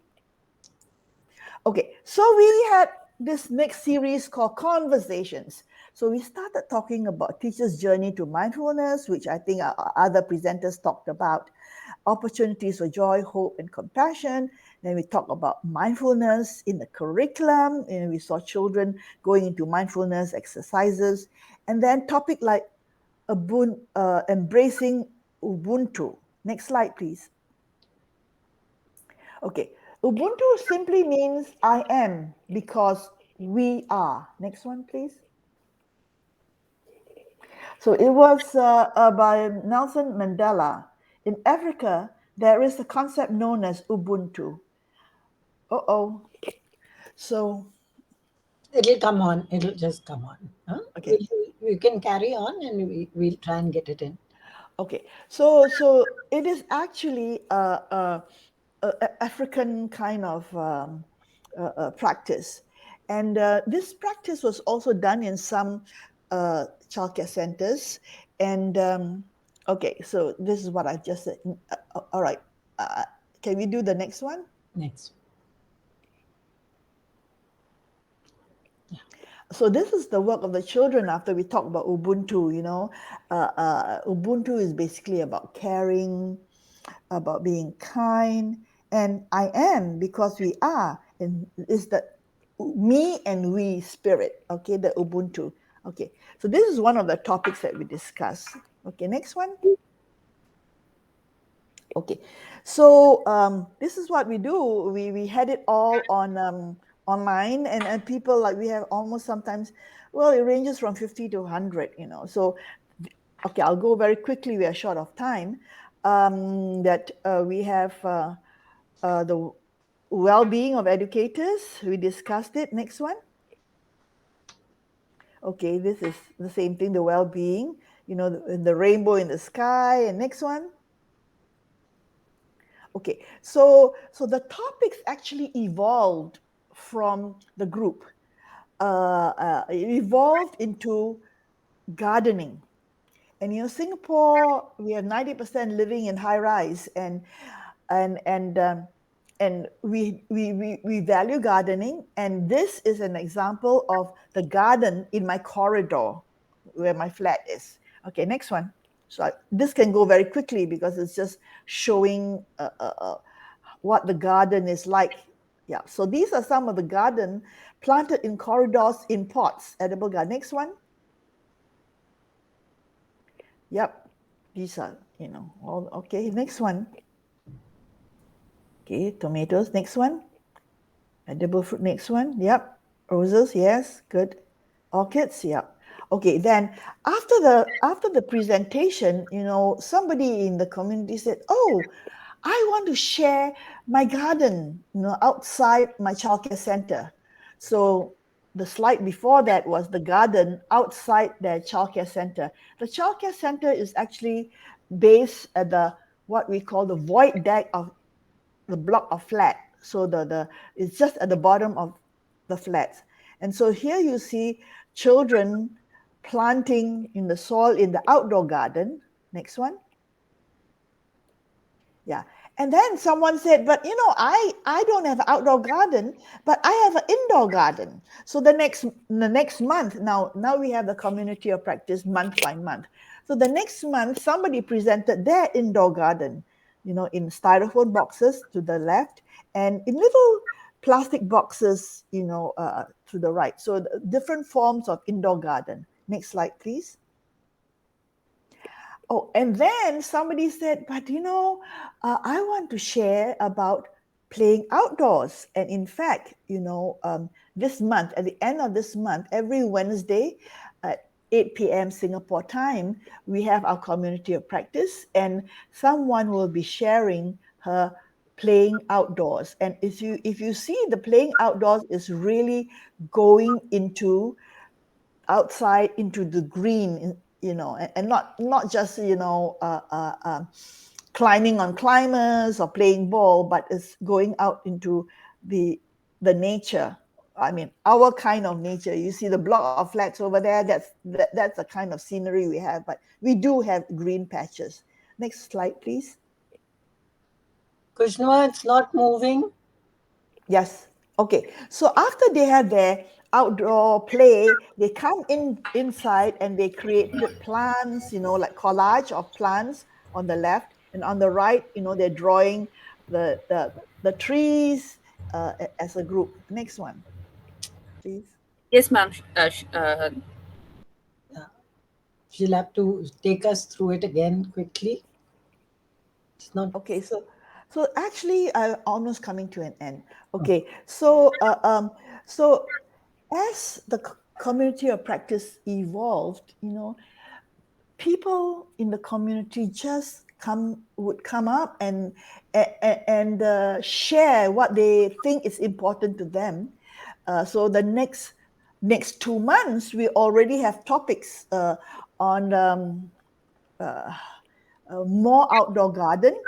And then somebody in the community said, yeah, I have an outdoor garden, but I have issues in sustaining it.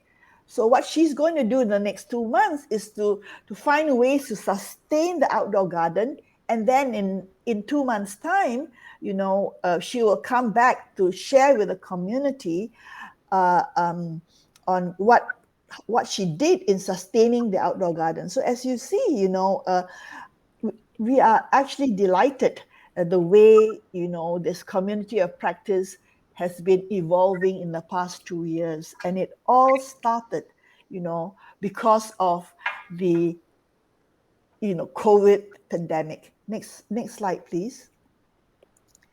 Okay, so like when Ecce started the community of practice in April, more than 2 years ago, to provide support for the Ecce educators during those unprecedented times, we did not imagine that it would be what it is today. Today is a community of practitioners who are empowered to take professional development into their own hands and reimagine their future. Okay, next one, please. This is the last slide. So what we have is that educators have created the unimaginable. And with that, I thank you for your attention. Thank you, Christine. That was beautiful. And the positive in the whole time, terrible time, you could bring out some of the amazing things. I think those have been really the takeaways. I think when we are in a worse state and you can still find Yes. something beautiful. So thank you so much. I know we are running out of time, and we hope to have some questions, but we have Zorica who's come in, she's rushed in, and I know it must have been really, really difficult. So we're going to put you onto stage, Zorica, and I welcome you. I know probably you are flying across continents. Our next speaker, Zorica Trichik, is the Senior Program Manager in the International Step by Step Association. She is a psychologist and holds a master's degree in education and human resource development. Zorica oversees different ISSA initiatives, including the Early Childhood Workforce Initiative, co hosted with R4D. She has over 30 years of international experience in the early years sector, working on programs and policy development, focusing on accessibility of high quality early childhood experiences for all children, especially the most vulnerable ones, and the continuous professional development of the workforce. She's contributed to developing some of the most prominent documents in the ECA region, including professional development programs, toolkits, and manuals. She also has broad experience in providing guidance and professional support to the early years workforce, working with children and families affected by conflict and crisis. I think this last bit is something which is really, really close to my heart, and I think we don't do enough in that area. And I look forward to Zorica's presentation. Um, Yeah, thank you. Thank you for your patience. I just came back from Azerbaijan, and I hope I will manage to deliver presentation after 10 hours on the plane. But thank you so much for having me with you, and I would be very grateful if somebody could share the share my slides, because I don't feel so. I didn't have time to put some makeup. I didn't have time to prepare myself, you're but looking very pretty. but I am coming with the amazing experience from Azerbaijan and the thing that they are doing for early childhood development, and how people people from the field, we are used to this top down approach, but more and more you see this bottom up things emerging. And I would also like to start by mentioning Manisha and how sad we are all. It's a great loss for the whole community, and I hope we are celebrating her today. So what I will try to be very, very brief, and to talk today from two with two hats. One hat is my International Step by Step Association, the biggest and most prominent early childhood network in the region of Europe and Central Asia. At the moment, deeply, deeply affected with the conflict in Ukraine, because our members are in Russia, our members are in Ukraine, our members are in the neighboring countries. So we are overwhelmed with that. And I'm also talking on behalf of Early Childhood Workforce Initiative. And can I have slides? Is there possibility? Is there Just give me a moment. I'm sharing the slide. Thank you. So I don't know how much you all know about Early Childhood Workforce Initiative. So but I'm going to talk about voices from the field. And if I can have next slide is about ISA, and then about Early Childhood Workforce Initiative. Can we skip ISA? next one? And no, can we go one back? Because we are very proud at this moment. ISA and R4D started Early Childhood Workforce Initiative 6 years ago, but now we have new partners, ARNEC, African Network, and Arab Early Childhood Network, and we believe that this is going to give additional strength and power to what to the work that we want to do. Can we go to the next slide, please? So what we are trying to do in the early workforce initiative, our goal is to have supported, promoted, and valued early childhood workforce. We do it by strengthening global evidence about early childhood knowledge and evidence about early childhood workforce. We support workforce policy planning and increase visibility of the workforce.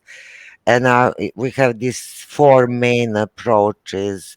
We advocate for the workforce, support country capacity building, facilitate collaborative learning, which is partly connected with what we are talking about today, because we have to start learning across sectors, across roles, across continents.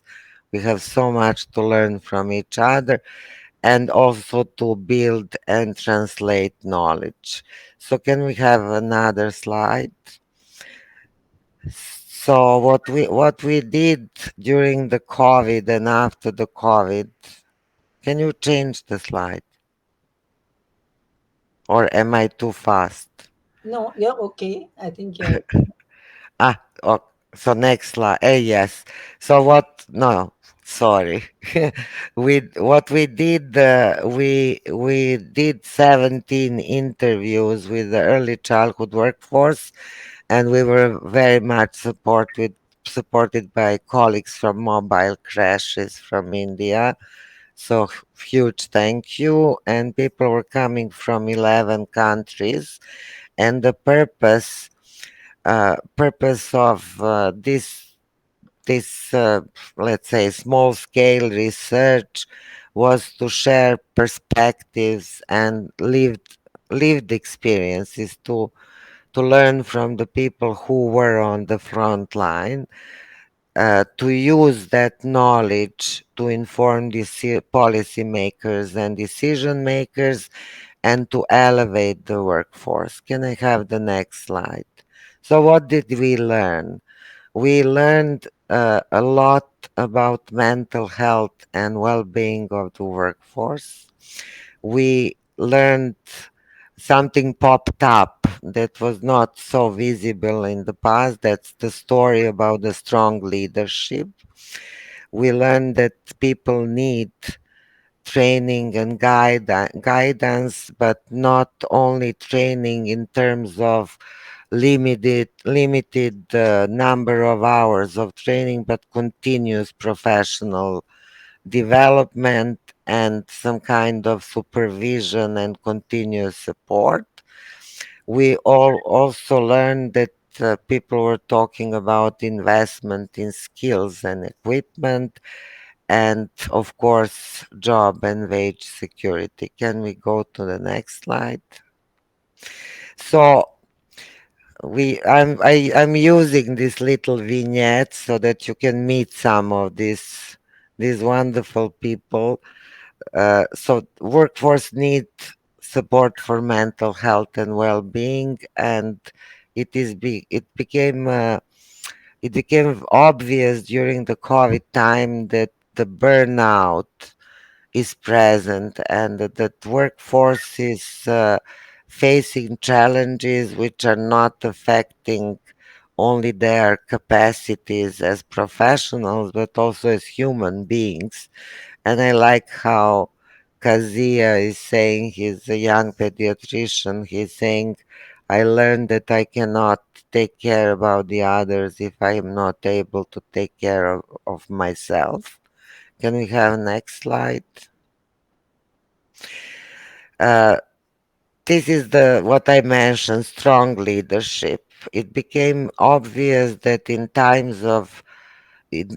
challenging times, strong leadership is crucial, but not strong leadership in terms of coming and telling people what to do, but strong leadership in terms of good balance between taking care of needs of the workforce, both both personal and professional, and also leadership capable to organize discussions and to organize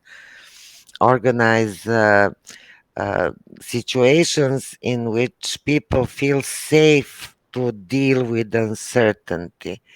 And I think that it doesn't apply only on COVID and crisis. Working with young children and families in a very fast changing society is is always partly connected with dealing with uncertainty. So leaders are creating conditions in which professionals can discuss and co-construct solutions.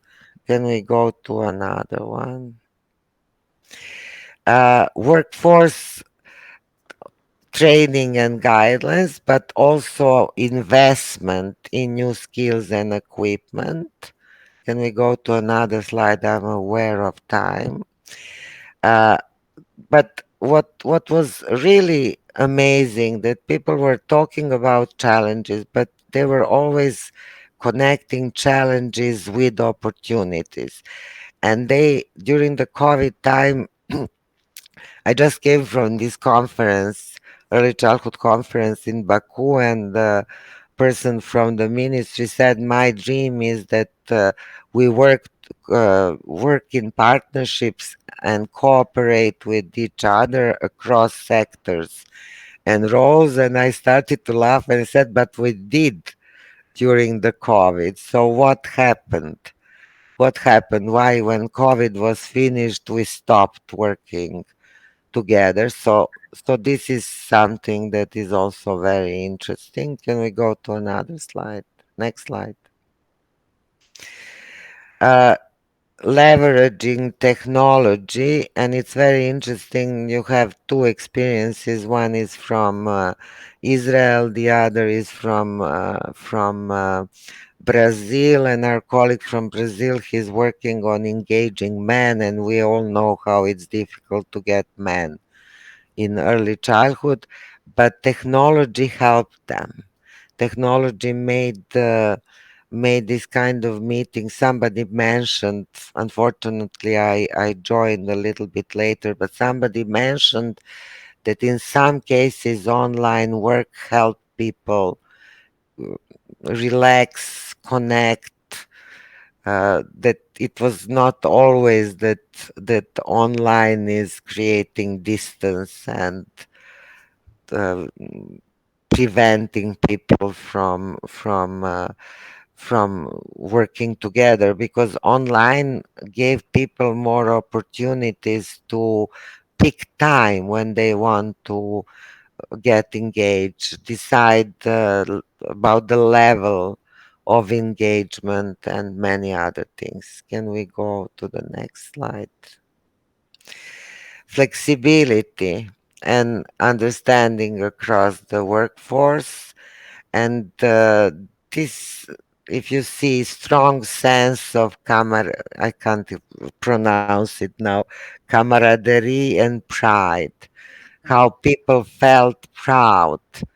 uh, this is what the early childhood workforce usually miss, this feeling of proud of the work that they're doing and how much they're contributing to the lives of children and families, but also empathy and mutual support between the workforce. Can we go to the next one? And what are the main values? And I think that also somebody mentioned, but this is one of my favorite quotes from the Norway. This colleague, she's the leader of union of preschool teachers, and she was saying that if we are going to work with children, we are going to do it our way. And I'm not going, if child comes to me and wants to hug, I'm not going to follow the measures, I'm going to follow the values. So I think it's also extremely important that even in the most challenging situations, values of the workforce should be in the focus. And I promise I won't talk too much more. Can we go to the next slide?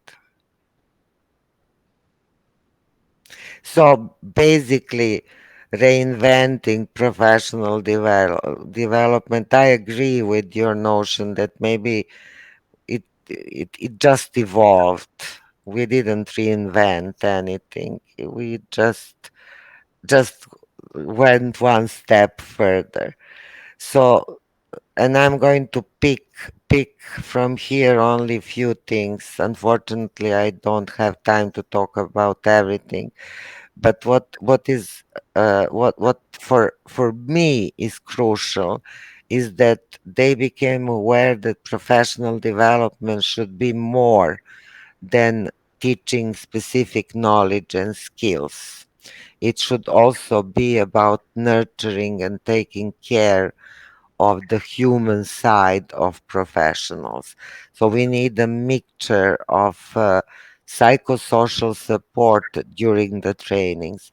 And if we want teach educators or whomever, pediatricians, home visitors, to be compassionate, to be full of understanding, to support parents, they have to feel it. They have to have it in their experience.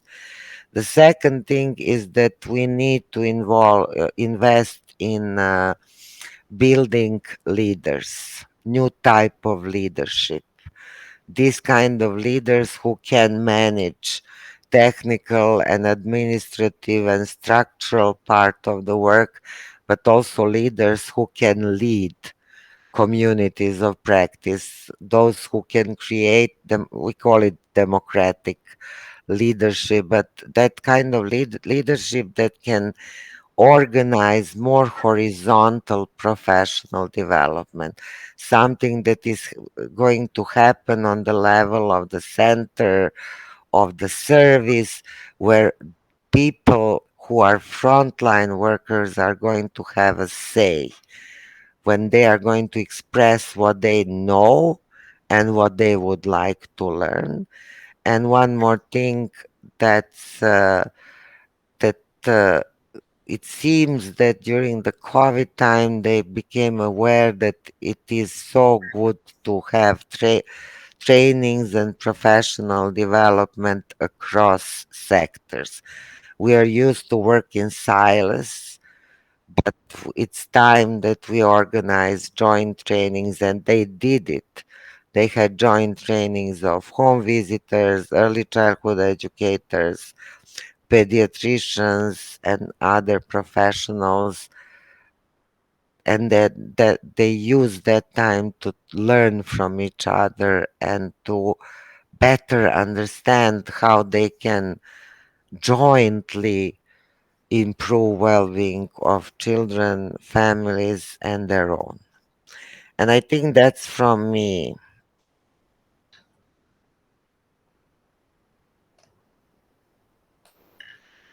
Thank you so much. That I was hope I hope it was meaningful, because my brain is really like this. Zorica, your last slide was just so amazing, putting the whole thing together.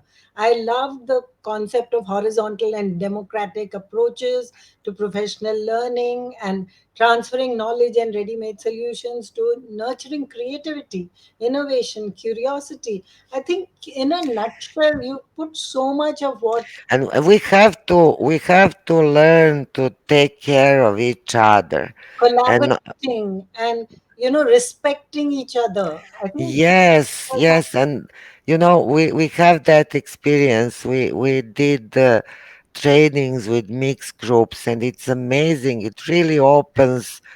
Uh, you know, people stop competing. People start thinking what we can do for each other and how we can work together. But I'm always, maybe under this impression of Ukraine now, and not only Ukraine, all the wars from the wars from my region to the wars in all the regions in the world, that we have to think about mental health of people that we are putting on the front line. I think we Except, would love to hear a little more about that, but I think we are really short of time. yeah, I know, and I can talk about this for hours because I'm really passionate. Thank you so much for giving me this opportunity, and sorry for being late. It's not me, it's Turkish Airlines. Do uh, uh, where is Brinda? Do we have time to come on, or is Purnima? I hand over to Purnima. I think I should do that. Purnima, are you on? Yes, I'm on. I'm just trying Okay. to start my video. Okay. Okay. Thank you. Thank you, every one of you. Everything was so inspiring, so engaging. And I think it's now time for us. Thank you, Vinita, for moderating the session in spite of technical glitches, which are not in our hands. Yes. No, no, that's Yes. not the thing. I was happy to do it for Monisha, and I Yes. think she is there with me in spirit. So it's really makes me happy to have done this. And thank you so much for giving this opportunity. Thank you, Vinita. Thank you, all our speakers. Now it's time for our paper presentations. And all of you, all the participants need to go to the rooms. And after that, we rejoin for plenary 3, which is about the parents, building bridges. Thank Thank you very much. Thank you so much to Thank all you. the participants who are here for patiently, listening in spite of the technology. I think thank you so much for being there.